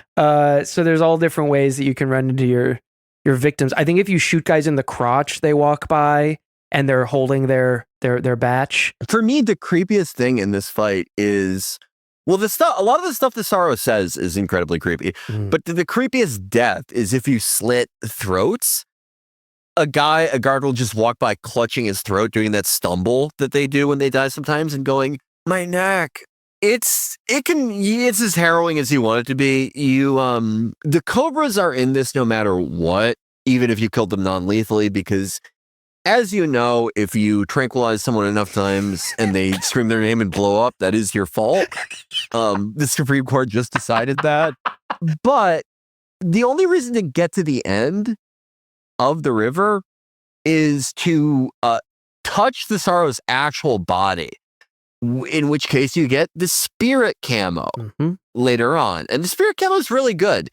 It blends in a lot of places. It's sort of like blue, dark blue, grayish. Yeah. So it blends in a lot of places, but more importantly, it eliminates the sound of your footsteps. Yeah, you can sneak to your heart's content. And when you choke guys, it restores stamina. And also, if you try to save your game, it puts your location as just question mark. Oh, that's and neat. if you, it's really cool. And if you try to contact like Zero or Sigint or Paramedic or Ava, they're yelling your name. That's so like cool. it's I actually never knew that part. I think the Sorrow fight is like, there's way more to it than just like it's bad to kill people in these games. Yeah. I always thought of it as like one of the things that made Big Boss start thinking more about like what he wanted to do with his life. He is a lot like Solid Snake for most of this game in that he's just very focused on what is right in front of him. He's a soldier. But I think this sort of brush with the great beyond made him think that he has been put on this earth for more. Right. I like that the Sorrow is always smiling. And that the Joy, which was the boss's old code name, the boss is almost never smiling. The Joy is always scowling and the Sorrow is always smiling. Yo, I finished checking up on this Sorrow guy a while ago.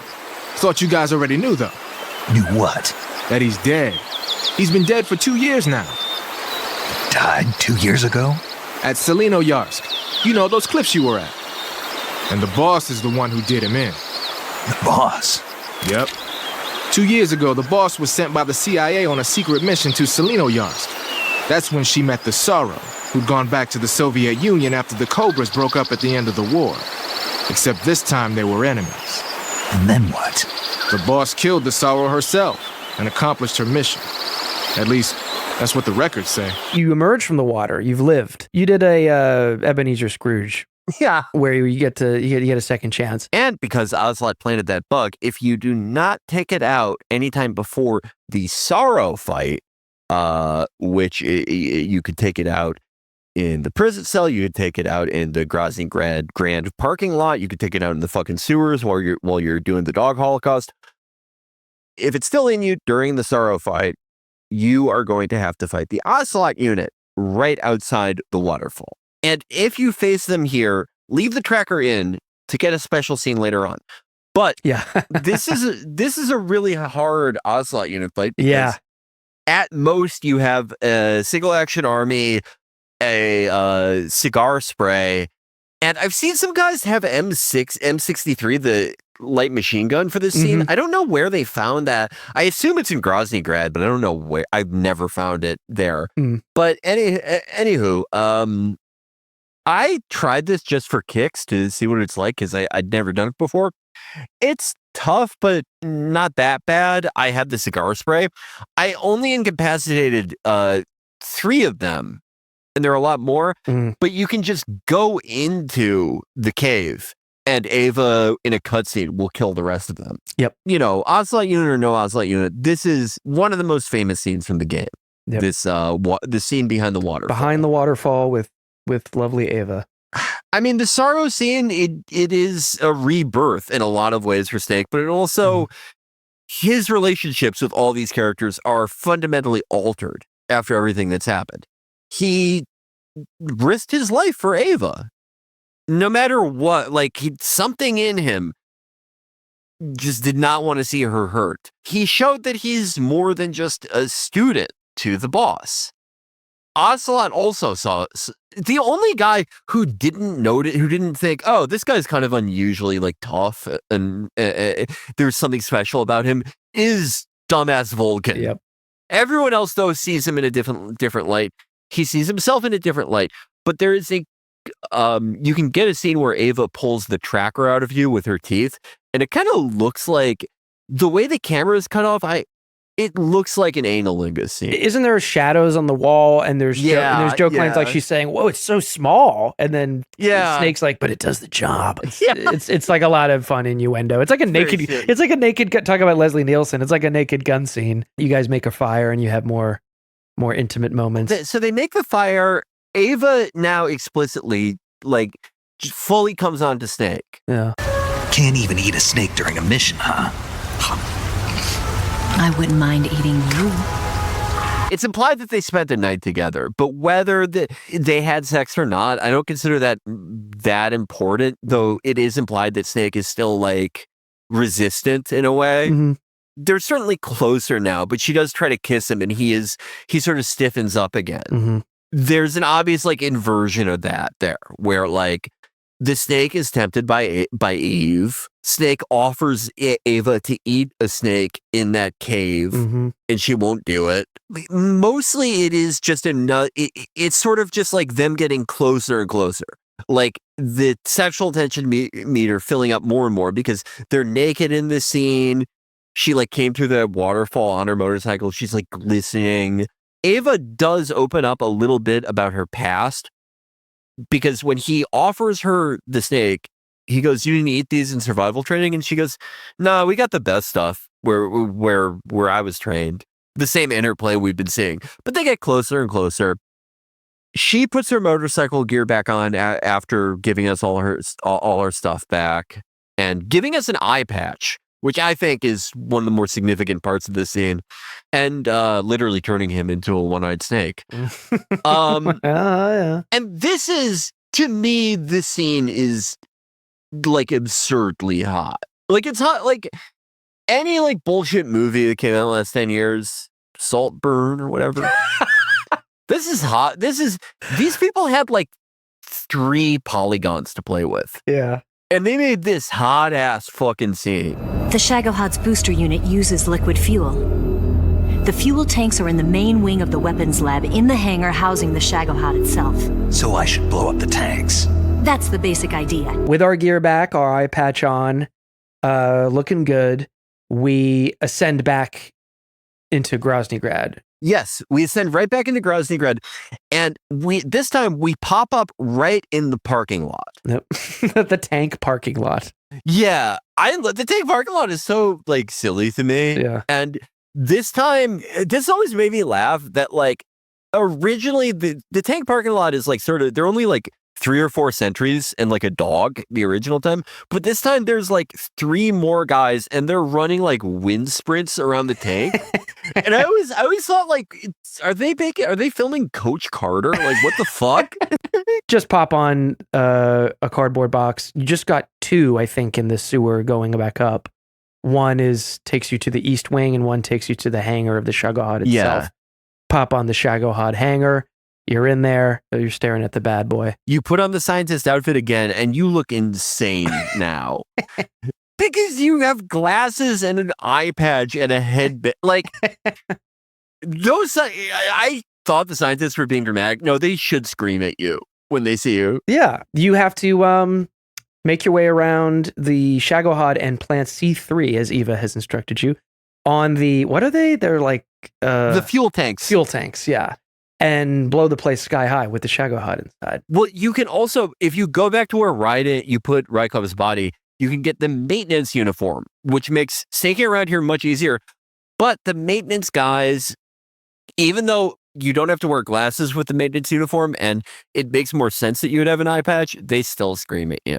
But planning the C3, the fact that you can crawl under the tanks and like no one ever thinks to like look underneath stuff, I always found that made it easier, though it can be made hard because there are guards and sort of weird vantage points that can scope you out. Also, if by the way, I don't know if you can trank them and this works, but if you kill all the maintenance guys in the hangar, the Shagohod will have lower health later when you finally confront it. Oh yeah, I know that about. I'm gonna try next playthrough I do. I'm gonna try tranking them and see if they're all asleep by the time you're done with the C4, I guess. Yeah.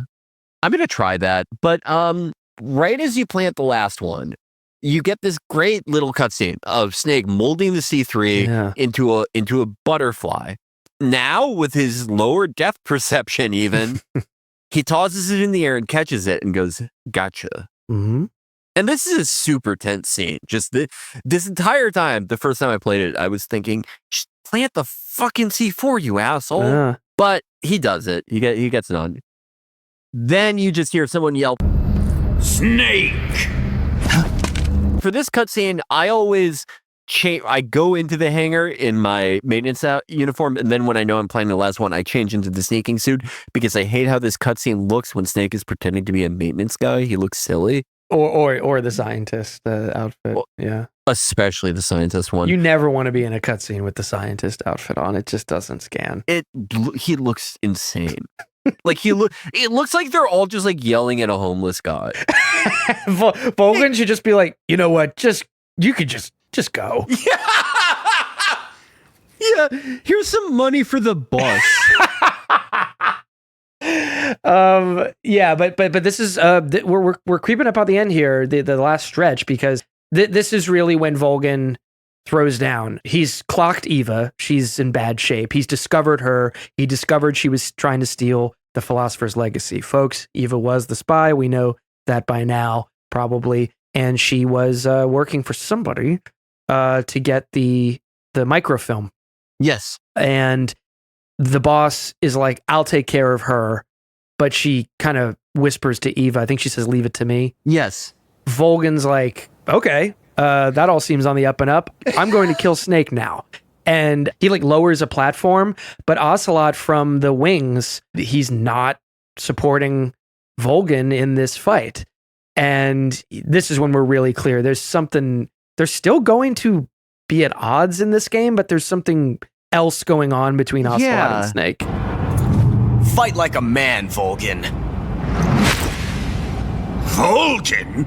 The Volgan fight, it's not a bad fight. You have to be careful when you go at him because he goes electric. You really just need to CQC him in these key moments and then plug him with either a lethal or trank weapon. If you throw a certain kind of mushroom... Yes, the glow cap mushroom. The glow cap mushroom, it completely tractor beams away his rather annoying lightning attack. He's a worthy boss fight. It's not really the real boss fight with him ultimately, though. No, yeah. And they really don't try to fake you out. They really do not present it as such. It's, he is a classic, like, vamp Solidus type villain in that if you were feeling like you kind of didn't give a shit about him because the story with the boss is more interesting, he gives you something by like beating the shit out of Ava, and it's also implied that he's abusing her. Oh yeah, he's heavily. He's a sadist. Yeah.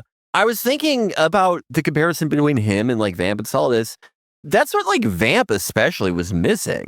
Mm-hmm. It's like, okay, so he slit E's throat, this character I've known for like 30 seconds. It's bad to do that, but he's just like any regular enemy could do that. Yes, you don't get this build up that you get with Volgan. Where, like, is he two-dimensional? Yes, but Vamp's two-dimensional, and you don't even really care about his victims. You really hate seeing Volgan repeatedly throughout the game physically torture Eva. So you really, by the end of the game, are ready for this guy to burn. Yeah, and Ocelot is too, apparently from the wings, because he doesn't help his boss. The last two fights of this game I love just because of how much CQC you can do. Yeah. It's harder to do it on Volgan because of his invulnerability states, but you can intercept him when he punches you by pressing O at the exact right moment. Yep. Pressing circle, sorry. Yeah, great practice. And when you do that, you get boutique animations for Snake, like, popping someone's elbow and tossing them. Yep. And it knocks them to the ground, and you can, shoot him with your Mosin Nagant or MK22. I always do that for bosses I'm CQCing just because I'm already taking away their stamina. Yeah. And this is also the way to get the Cold War camouflage. Yeah. Which, in an alert state, enemies will not fire at the front of you because it's the Soviet Union colors. Anyhow, to no one's surprise, Snake beats the shit out of Volgin to the point that he's vomiting. There's a funny thing during the fight when he keeps asking, when you start winning, he asks Ocelot to shoot you, and Ocelot just tells him to fuck off. And he turns his back on you and starts yelling at Ocelot. Yeah. And you can just like dome him in the back of the head twice.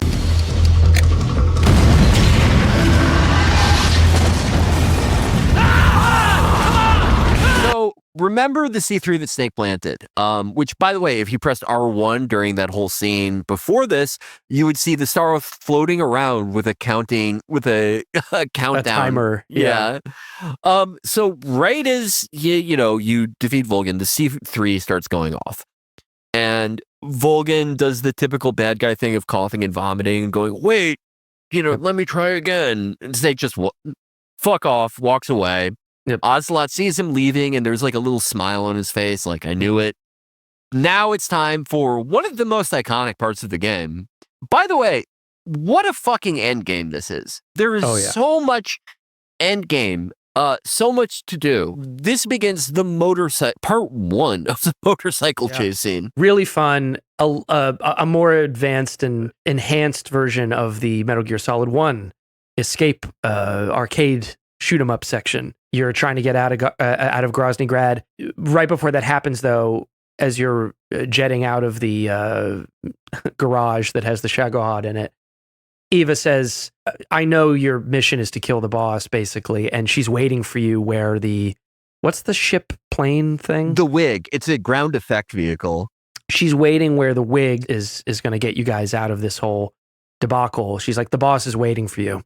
And she's driving the motorcycle, and you're gunning guys down. You got infinite ammo while you're in the passenger seat. And it's really fun. The Shagohod bursts out of the facility, and Volgin, he's got his mojo back, and he's trying to crush you. And you can do superficial damage to the Shagohod in the rest of this section, in which he chases you from Grozny Grad proper into the airstrip, basically, or the runway that would be used for a test launch of the Shagohod.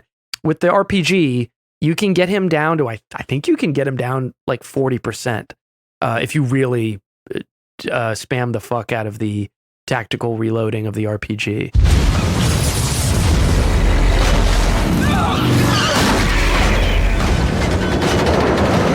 Then Eva, she planted these bombs on the bridge. You guys get ahead of the Shagohod. You see him coming. You get a little moment where you get to snipe at the right moment. You snipe the explosive on the bridge and take the Shagohod down, but half of it leapt into the air, as these things tend to do, and land near you guys for a final showdown with Volgin. You're gonna use yourself as bait? Are you insane? I'm used to this guy. I know how to handle him. Come on, you blockhead! He climbs out, and then he rips out the wiring of 2 parts of the front, and then rides it like a chariot around. I think that's classic. That. Yeah, I love that. That's awesome. I really like this fight. You can really make it much easier for yourself by shooting like the drill treads. Yeah. With the rocket launcher. The only thing I don't like sometimes about the second phase with Volgin is, again, if you are going for like a big boss run, sometimes the angles at which he's invulnerable to like a Mosin Nagant are annoying. I had trouble with it this time too. I took all the bosses down non-lethally, and he was tricky for some reason. The Mosin Nagant to the head still like chunks him, but it's hard when they're moving and you have analog sticks. But this is a great scene where he's, you've really just beaten the shit out of him in every different way at this point. And he's still in classic stupid villain fashion, like, let me try again. But then he just gets zapped by lightning and he dies. And gets toasted. Snake says something hilarious here that's like, yeah, I thought about this. How ironic. A man who does lightning stuff got hit by lightning. Yeah, it's exactly like Eva that. was like, Snake, you're such a poet. You're the smartest man I've ever known. But that's not it, because then these are Gru guys. These are like his guys who are following up on him, and it's cool. You get a shot where they speed past, and you have to hightail it back with Eva, but you just see his corpse. You see Volgan's corpse, and everyone's just driving past. Like he's dead for real. Well, actually, just hold that thought. Well, yeah. But yeah, and then there's the second part of the fun shoot 'em up section, which is really good. It reminds me of the Resident Evil train car, or what's it called? Resident Evil 4 minecart. Yeah, that's a great comparison. Section. As we speed to the end here, because I want to save most of the rest of our juice, there's just a not very inspiring or fun Eva escort scene after this. She takes a spill. We have to cure her because she gets a branch through the torso. Snake gives her his medicine, even though paramedic counsels against it. But then there's just a really, again, just kind of tedious scene where guys very easily catch up to you because Eva moves so goddamn slow, doesn't always follow you when you wave to her. It's kind of fun to get one last bit of tranking guys or sniping guys ahead if you know the terrain, but it's not fun to make her keep following you and feeding her snakes and frogs. Yeah, it's so annoying because it was like, before this, I was going to say one of the greatest AI companions ever. It feels like she knows exactly how to position you to line guys up during the chase scenes. She was a great companion during the second phase of the Shagohod fight. Yeah. But with this, it's like you have to live, you cannot be more than like 10 feet away from her and she'll lose you. And guys just inevitably catch up to her, and then you're like, oh, and it's just a wave after wave. And it's infinite. That's what I hate the most. I hate infinite respawning because it's like, okay, if it's going to be this easy to go into an alert stage, just like let me fuck it up and like kill like 20 guys. Right. But no, like if we're supposed to sneak through this, then why is she so fucking slow? I assume they wanted a breather between one boss fight and the next, but you have that second part of the motorcycle shoot 'em up. That's not a boss fight. It's exciting. You can have a cutscene after that. Just have Snake carry her in the cutscene or whatever. We don't need this section, probably. If there's any flaw in the game as far as gameplay goes, it's probably this section. It's not very exciting to get to or to play through. However, it leads to the greatest section of the game in many ways, because then we are finally at the lake. Eva scouts ahead and goes to get in the wig, and we come across the boss waiting for us at the end of all things. I've been waiting, Snake, for a long time. Waiting for your birth, your growth, and the finality of today. Boss, why are you doing this? Why? To make the world one again. The world used to be whole. But with the end of the Second World War, the philosophers began to fight amongst themselves, and the world was torn apart. Visually gorgeous achievement in any medium. I really love what they did with this. The Field of Flowers, just as a achievement on the PlayStation 2, is Jesus Christ. It's quite amazing. Really amps you up to go into this fight. I love that too, because you are so amped up and so ready to do this. You have honed all of your skills. Your health bar looks different than how it looked at the start. You've gone through so much.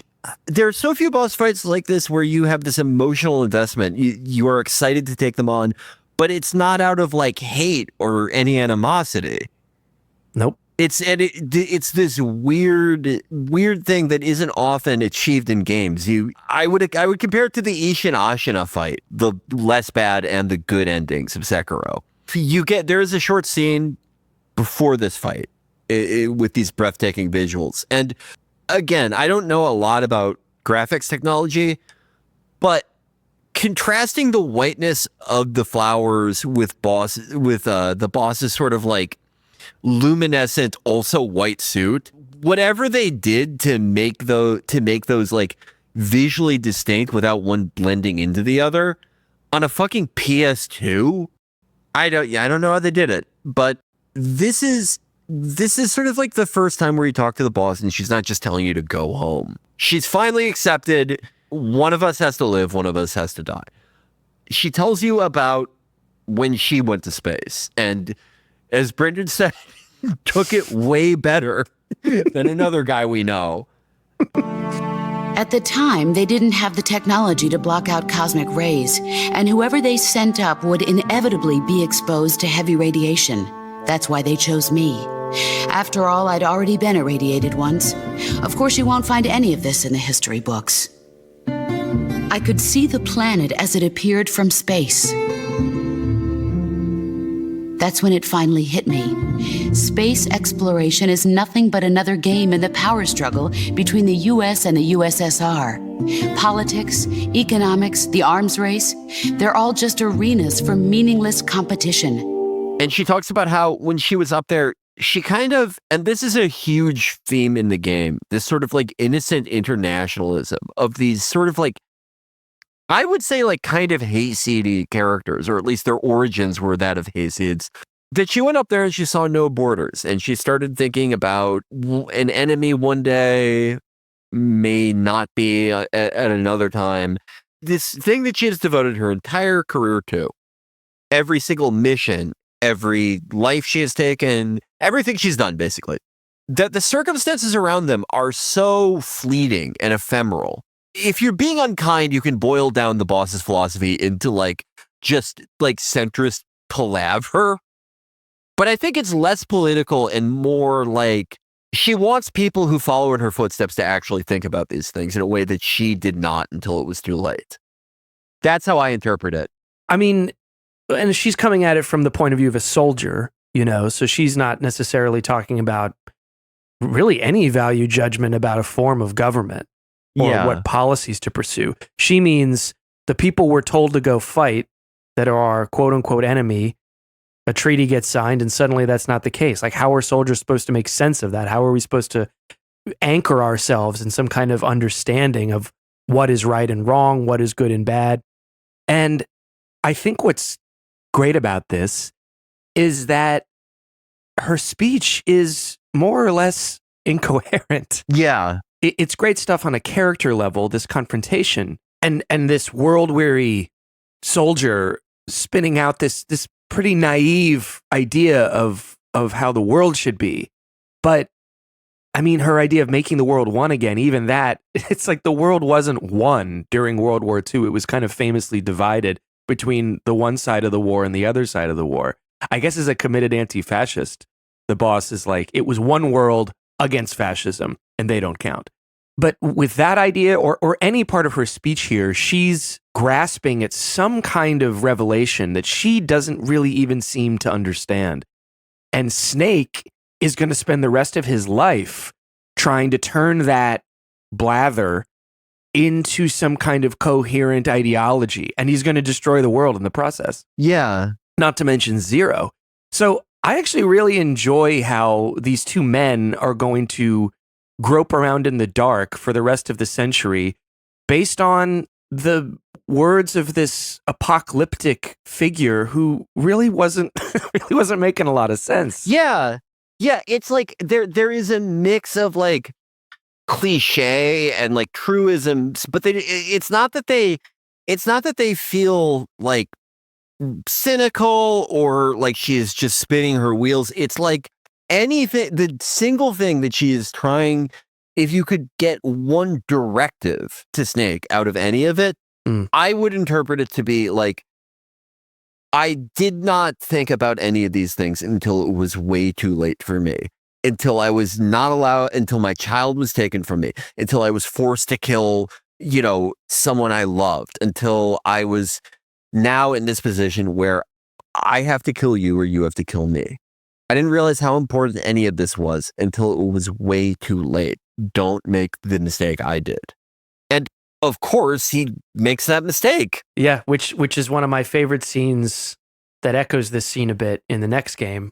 Mm-hmm. But one other thing I do like, by the way, is that they do give her some texture beyond just being this kind of esoteric, wise, apocalyptic mother figure, where she throws in the Bay of Pigs. She goes, the weak-kneed president didn't give us the damn air support, which is like the Alan Dulles, like John Birch Society line. But it's believable. Like, the boss would think that. Yeah. It would have been...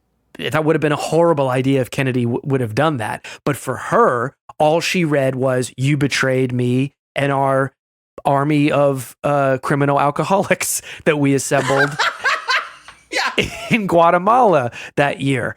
Because this is her blinkered view that Big Boss is going to light the world on fire for. So I do kind of love that they give her a realistic... I mean, Kojima might have seen some of the fun Cold War kind of anti-CIA movies of the 70s and 80s, where there are those villains who were like, if it weren't for that damn Kennedy, we would have gotten Castro a long time ago. And she's saying stuff like that. So it's a nice touch, I thought, when she describes that, the Bay of Pigs.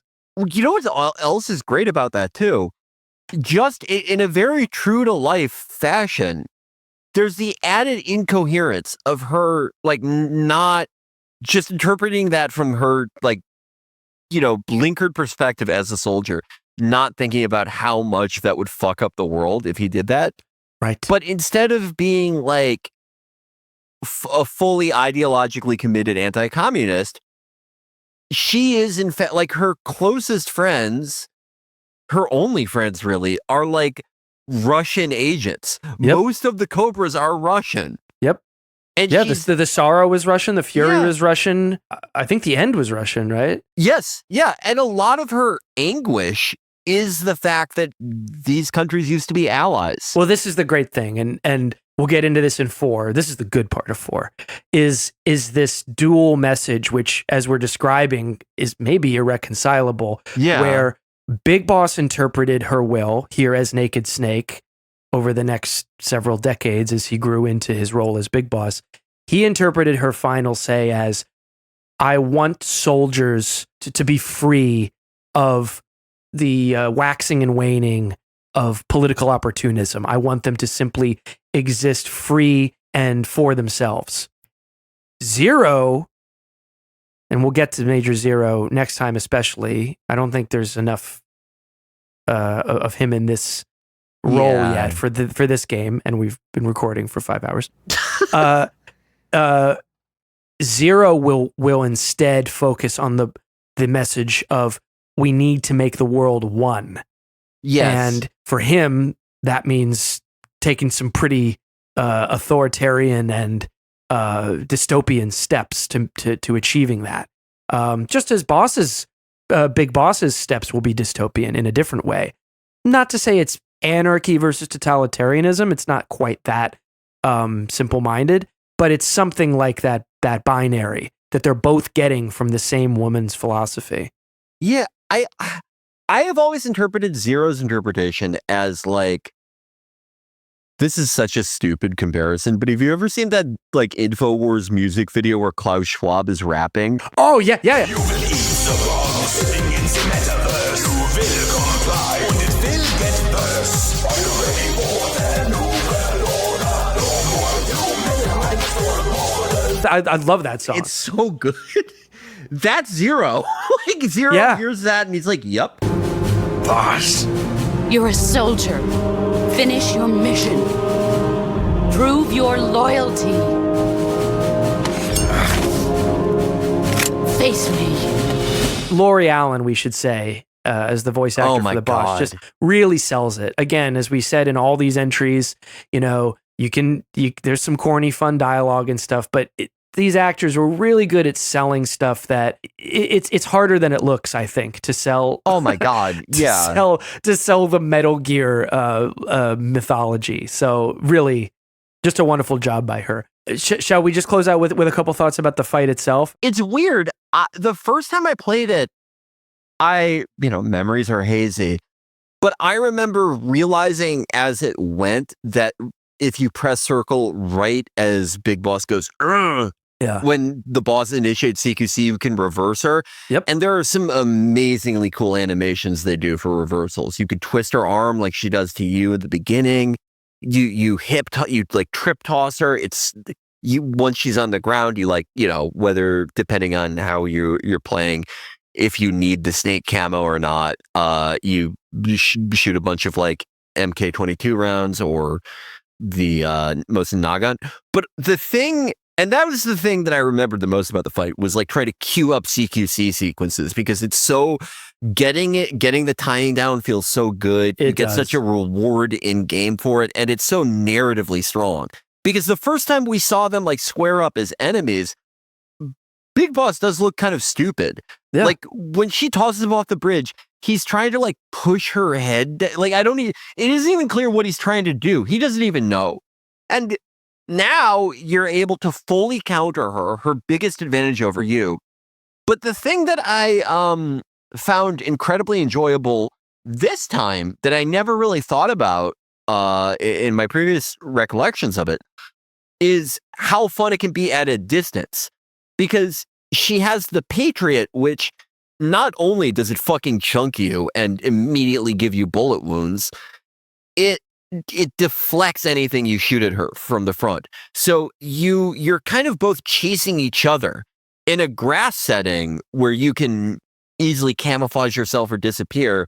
So it's such a good fight because it combines everything. It combines the sneaking aspect of trying to find an angle on her. It combines, if you want, like the guns blazing all out assault style of playing, even though I think that would kind of be the hardest way to play it.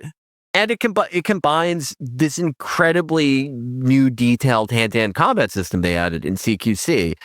I cannot name that many all-time, top 10, top 5, I would put this in my top 3 boss fights where the actual mechanics match up with the narrative so strongly. I think personally, that's what's so magical about the fight. And then, of course, you're just in this gorgeous arena. And for those at home who are playing and haven't done this before, be on the lookout in this arena for 3 white snakes crawling around. I love this. Yeah, you'll find 3 snakes. You can guess what their names are. Fairly well hidden in the white flowers because they're also white. But you can scoop them up scattered throughout this arena. And if that is not enough of a series callback or a serpentine-like loop or cycle happening, the words that Boss says to Snake, that the loser will be free from the battlefield and the winner will fight the rest of their life, that is what, in Metal Gear 2, the second of the original MSX games, a dying Big Boss, a dying Jack, that's what he says to Solid Snake before they do battle. And Solid Snake kills Big Boss. There's only room for one boss and one snake.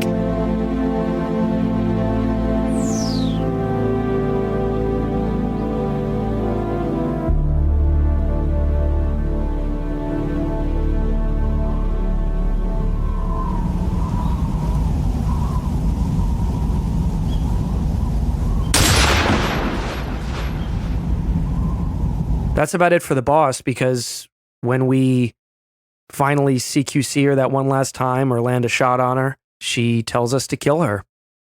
Then all the flowers turn red, and the Snape grabs one in his hand, and then the horse comes over. If you press R1 during that horse scene, you will see finally the ghost of the joy and the sorrow together, and finally they're both smiling. Yeah. That's pretty great. Yeah. And is that a secret one? Because there's some R1s that are not that displayed. is a secret one. Nice. Yeah. Folks, just be smashing that R1 button at all times so you don't miss one of the secret Same ones. thing with the fucking flashbacks in 4. Yeah. I really like that the boss gets to go to not heaven with her old boyfriend. I just... They can hang out in the river forever. They have to hang out in the place where she killed him. Just to go to one thing you said previously, how there are moments that hit you kind of like this throughout the series going on, but there's never a game with the same emotional resonance, which I completely agree with. What I love so much is they don't try to.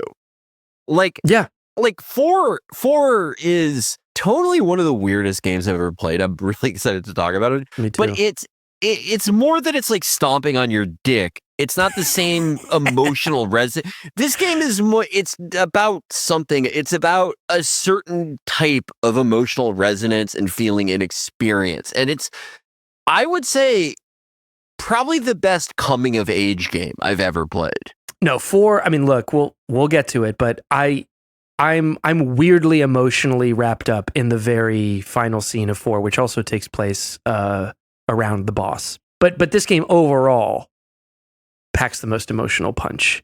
And I would say that even about the next scene. I love this next scene. Snake! Ocelot! We're not done yet! We start motoring away with Eva, but that damn persistent, weird Ocelot is not finished with us yet, and he clambers into the he's on a hoverboard, and he jumps in and challenges us to one last dance. Yeah, I love this too because Ocelot coming in and going, okay, I finally got you, and there's a brilliantly directed CQC fight here too. Yes. It's way more brutal than a lot of it's more like the They Live fight. There's a lot of like Snake like throwing knees into his rib cage. They're crashing around the wig. The plane is going over its weight limit. Yep. But he wants one more duel. There are 3 or 4 endings to this? I think there are 4 because there's 2 for each character. Yeah. You're right. But essentially, I'll just say the one I got because people at home can play it. Ocelot, he juggles the guns. He's trying to, he's doing his game where there's a bullet in one of them. And the one I got was that mine was empty and he fired at me. I think it's my favorite version, having seen all of them, where he goes, "It was a blank." Yeah, and he just goes, and that can happen in the opposite direction too. But I like the version where it's him shooting you, and then he just goes, "It's a blank." Oh, that was fun. And after that whole fucking thing, all he really wanted, I get, he learned this along the way. He didn't intend this from the start. But after all that, he just wanted to have a fun little pretend fight with you where he shot a blank. And then he just kind of slaps you on the shoulder and he's like, "I'll see you around." And I really like the moment. This was the moment I thought of where I'm like, damn, these animations are pretty good on the mocap or the facial animations. That's my favorite ending too, because it also gives you the single action army for the next playthrough. That's true. Gives you the gun in the scene. Right. He also, I love what he says in the scene where he goes, he has like a real human moment with Snake for the first time that is actually verbalized, where he goes, "Tell me your name." Yep. Snake is I forget if he just says Snake or if he goes, "Why?" Having just done it, he says Snake, and Ocelot goes, "No, not that name. You're not a snake, and I'm not an ocelot. We're men with names." Yep. And it turns out his name is Adam. Yep. And so he was the guy who Snake was supposed to meet up with, one of the 2 agents earlier in the game. Now, Ocelot's a fucking quadruple agent at all times, so who knows what that even means. I mean, you could break it down, but we're speeding ahead here. But what it means really And this is what I love about this game and how it, as messy as 4 is, really lends something important to 4 that I like a lot. And one of the reasons, by the way, that I'm okay with the incredibly ridiculous explanation they settle on for the Liquid Ocelot plot is because these guys had a fucking half-century friendship that began here in this moment. And you get the sense just in this scene before he jumps out of the plane and Snake gives him this really nice smile. You get the sense he's going to do anything for this guy. Yeah. Which he does. I love that scene. I love the look he gives. Up until Ocelot came into that plane, it was probably the worst Snake has ever felt in his fucking life. Yeah. And when he comes to the plane, there is initially a little bit of this, like, are you fucking like now? Yeah. Like, you let it go, you fucking idiot. But then why the one with, haha, it's a blank. See your rap, why that one's the best ending? Because it's Snake, his world has both become much smaller and much larger. Yeah. And he's grappling with these feelings. Even though there is this chemistry and electricity with Ava, he still doesn't really trust her. Yeah, nor should he. He really shouldn't. But with Ocelot, even though it's unspoken, it is like, there is this thing of like, okay, he kind of understands what motivates me now, if anything. Yeah. He is enamored by combat itself in the way that I am. And whatever weird thing makes me know how many rounds every gun has in it, he has that same fascination. And he also, just like how Snake kept getting told, go home, and he just kept coming. He lost an eye, he kept coming. Ocelot, it didn't matter how many times he got the shit beaten out of him. Yep. It didn't matter how many times bees ruined their fight. And it's such a good moment because it's like, well, shit, like, this is the worst I've ever felt, but there's at least one person in the world who understands me and I understand him. Yep. They're soulmates. Till we meet again, John.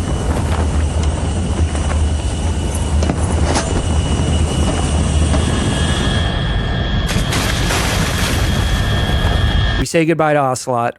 We will obviously see him again. Eva and Snake, they look like they're going to make it out, but then 2 MiGs start to catch up to them, and they think, oh, fuck, well, we finally might be fucked because there is no way we can outmaneuver them, and they're about to blow us away. But right on cue, as they're about to embrace death, and they tell each other, you were great, which is a nice little moment. I love that little part. Because really, what else can you say? Khrushchev calls in for these guys to leave them alone, and they escape, and they're free. And we cut to the, I guess, Alaska, right? Yes. Because they fly to Alaska, and they're hanging out. Isn't that, like, do you think Solid Snake's cabin was near this spot? That's neat. I don't know if that's ever referred to or is there some kind of Easter egg, but it is neat that it's Alaska. I mean, it makes sense. That's where you would go. Snake going into cabin for the first time. It feels like someone I'm related to came here. But this is the kind of fun, Bond moment after where he finally gets to, I think it's implied at this point that they have sexual They congress. absolutely had sex. If they didn't have sex, like, what did they do? Scholars tell us that the first spy in history was the snake in the book of Genesis. In that story, it was Eve who was tempted by the snake in the Garden of Eden. But this time around, it was I who tempted the snake and got away with the forbidden fruit of knowledge. Forgive me, Snake. Let me see if I can do this. Eva is gone in the morning. She has left a message for Snake on a tape recorder, which he listens to in his Under Armour. She reveals to him that she was not, in fact, a contact from Khrushchev. Yes. Which is what we were told in the beginning when we were supposed to meet Adam, who we now know was Ocelot, and Eva. We don't know what her name is. The real Eva never showed up. If she had shown up, the Eva we know would have killed her. She is working for the People's Republic of China to obtain the philosopher's legacy. I don't know if it was because of the turnover from the Republic of China to the PRC, but China at the moment doesn't have as big a cut of the legacy. after eliminating everyone else who was involved with her mission, we now know that Vulcan is dead, the boss is dead. That just left Snake, but she couldn't kill Snake. Why? Because the entire time the boss knew who she was. Eva was a student at the philosopher's janissary school, basically, and the boss recognized her because the boss was an instructor at that school. And the boss said, "Don't kill my man Jack." She was the only one who knew I was a fake. She told me everything. Why did she open her heart to me like that? At the time, I couldn't understand it. But now, I think I do. Snake, she wanted you to know the truth. She chose me to tell you. That's why she saved my life. But then this next part is interspersed with footage of Snake receiving the Distinguished Service Cross. Whatever it is, it's the second highest decoration below the Medal of Honor, which I always thought was weird. Why didn't he? Yeah, that's odd that he didn't get the full Monty. I thought that was weird from the first time I played it, but whatever. Mm-hmm. The director of Central Intelligence goes to shake his hand and Snake just snubs him. And if you press R1 during the scene, you see Ocelot doing hand gestures outside the window. Yep. Another hidden R1. Yep. Paramedic, SIGINT, Major Zero are all there.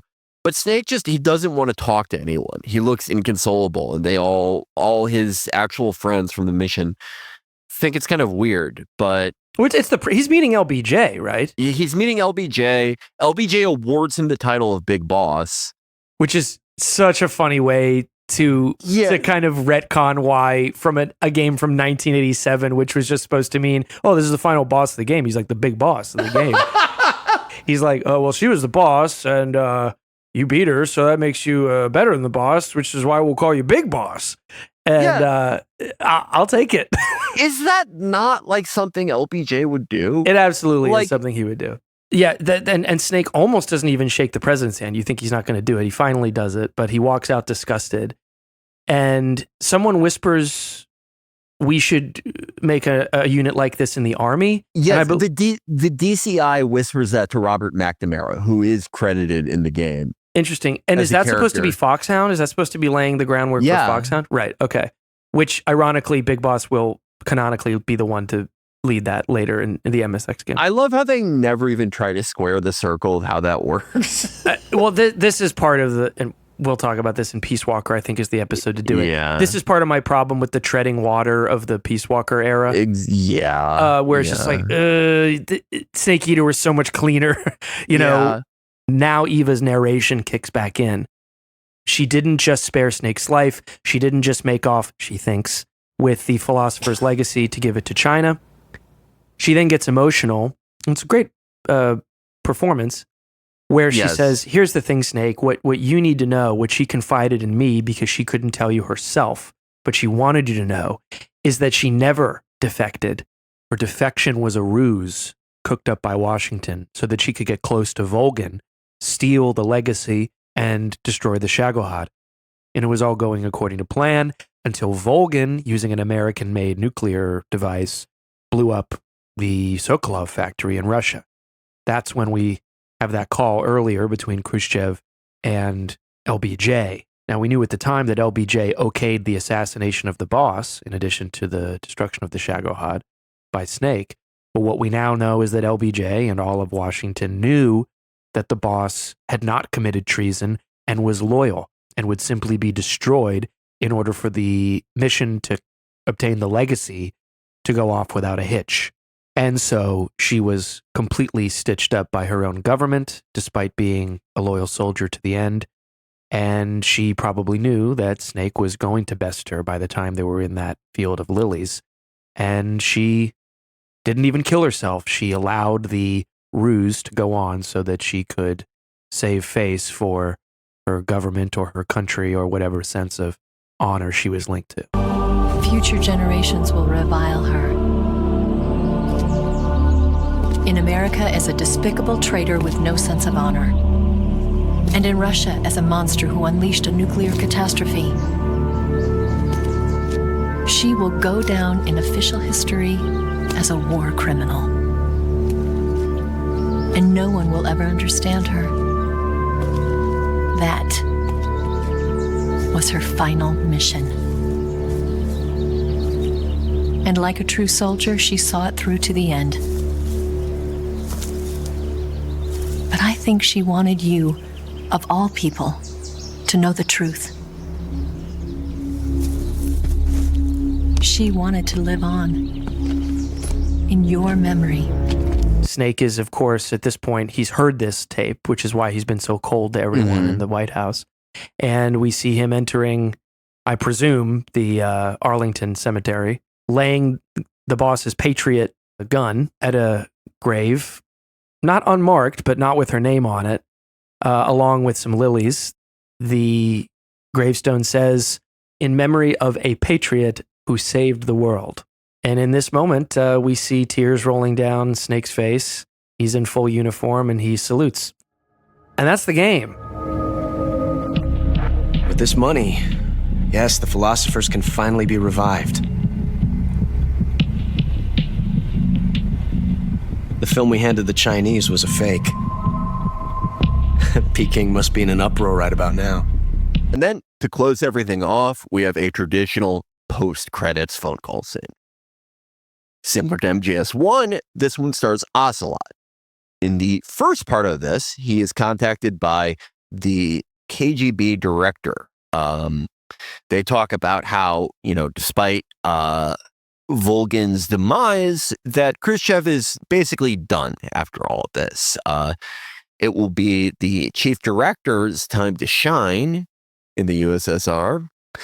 And what's more, they can use their knowledge, both from Operation Snake Eater and Virtuous Mission, to blackmail America in any negotiations that they have in the future. Right after that, Ocelot rings up the director of Central Intelligence, the guy that we saw Naked Snake / Big Boss snub in LBJ's office. They confirmed that the CIA actually has half of the legacy, and it's assumed that the KGB got the other half. They also address some blueprints for a new future weapon. Finally, we get two confirmations. One, that Ocelot was Adam. Second, he had deduced that Ava was a Chinese agent and made sure that she got a fake microfilm. So the one that she ran off with, it got China nothing. But they still did pretty well regardless, I would say.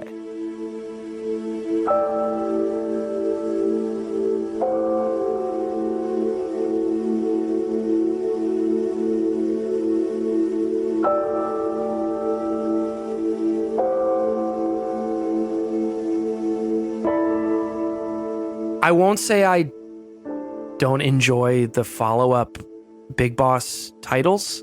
Mixed feelings on elements of 5, but it's a wonderful game in particular. Yes. But this is a self-contained title that, in a way, I sort of wish was the last word on this character because of how perfect that finale is.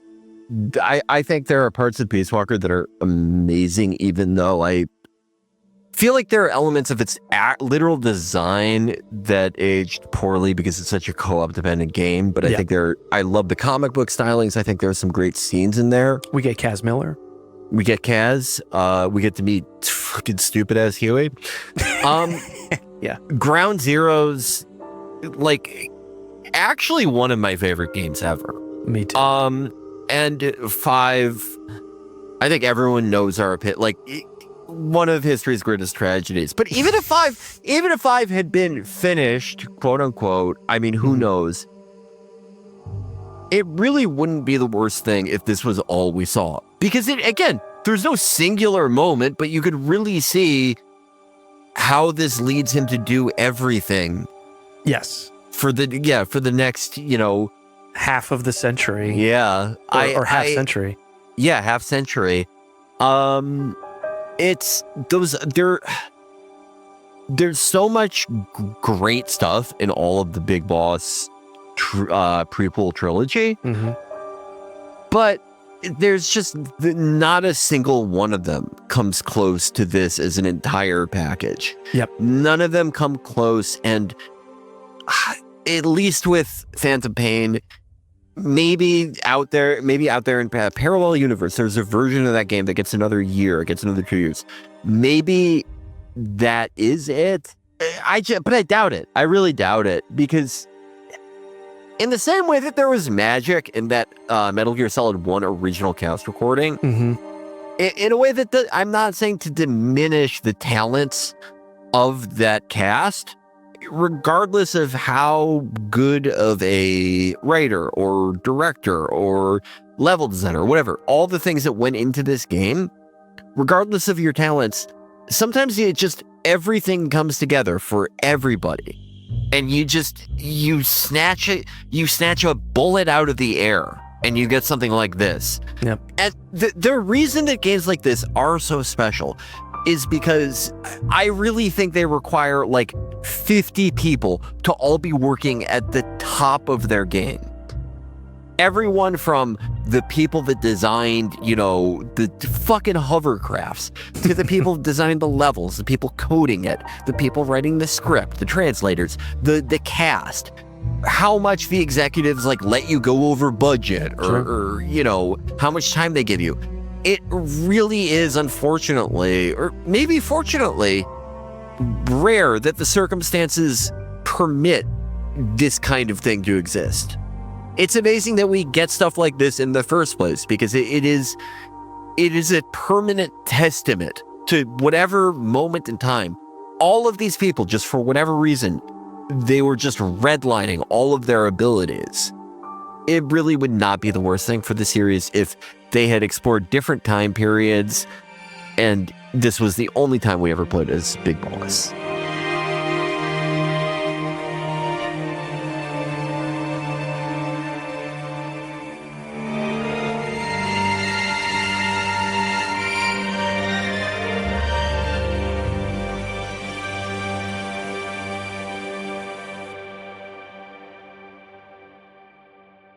They never topped this. But hey, I mean, they also never poisoned this. They never ruined this. Yeah. I can't say that, Peace Walker takes away from this game at all. No, yeah. It was definitely probably tough for them to try to follow up. I mean, I think they knew 4. You imagine in this, they're oh, it's so great, it's so fresh. We're sort of backfilling all this amazing stuff, but we're also free of all the constraints of weird shit we put into. Yeah. And then 4, they're it's like Monday. Oh, we gotta go back in the office and explain all that fucking bullshit with nanomachines. So, I don't envy them in that moment, but yeah, I mean, we've gone slightly over time. Felix, any a little bit. Any final thoughts on Metal Gear Solid 3 Snake Eater? Almost every other time I have talked about this game in a public capacity, I have referred to it as a game about motherhood, and specifically a coming-of-age story through the prism of motherhood, which is incredibly rare in games, as we discussed. The thing that I did not zero in on as much until doing it for this series and doing these 2 playthroughs is the parts of motherhood where a mother lets go because she realizes that the final things that her child must know, she is either unable to verbalize them or it is just impossible to do so. That final bit right before you fight the boss, and we experience that phenomenon of these concepts that she can grasp at and maybe fill in the outlines around, or define the negative space that surrounds them.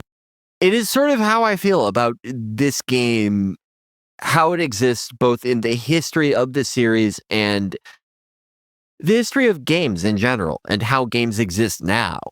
Go through a playthrough of this game after you haven't touched it in a while, or you go for a challenge run or whatever you do.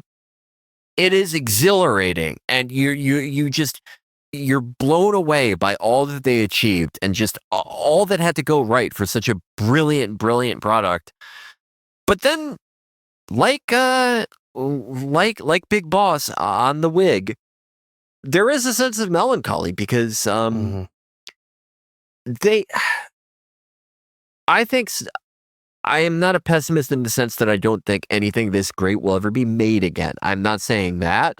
I think people make games all the time that surprise me. People from independent studios, people who had no budget. One of my favorite games that has come out in the last 5 years was literally made by a team of one guy who got his friends to do all the voice acting. So there are still great things that are possible, but at least in big IPs, I just do not see anyone allowing a creator to take the kind of risks necessary to make a game like this. I think if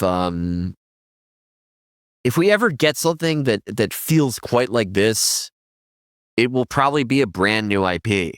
And it is, as a closing note, it's pretty depressing that I referenced it in the beginning.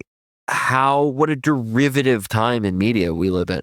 That this isn't even an original IP, but for a sequel like this took so many more risks than than really any contemporary product I can think of. Yeah, God, what a grim time, not just in games, but in all media. Well, and that includes the media that we're discussing at this very moment, because it hasn't come out yet, but as we're recording this, it's only a few weeks before Metal Gear Solid Delta, the remake of Snake Eater by Konami, hits the shelves.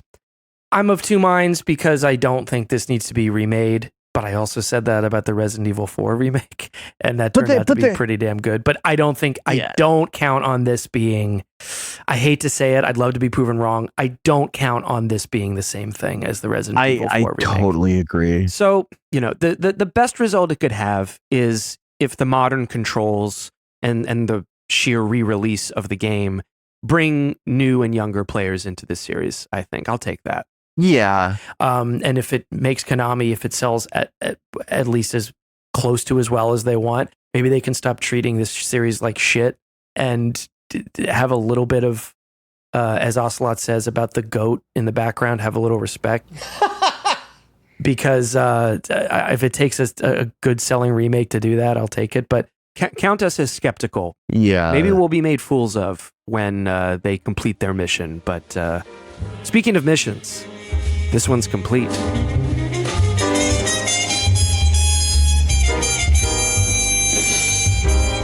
That about wraps it up for Metal Gear Solid 3.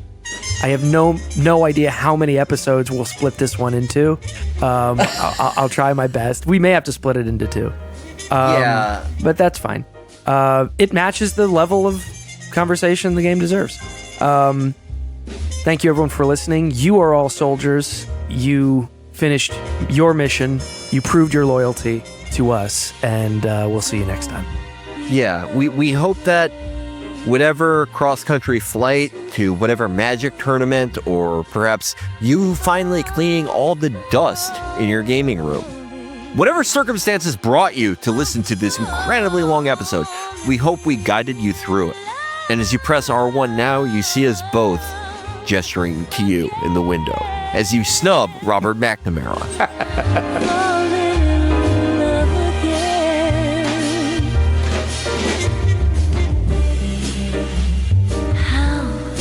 Can you say goodbye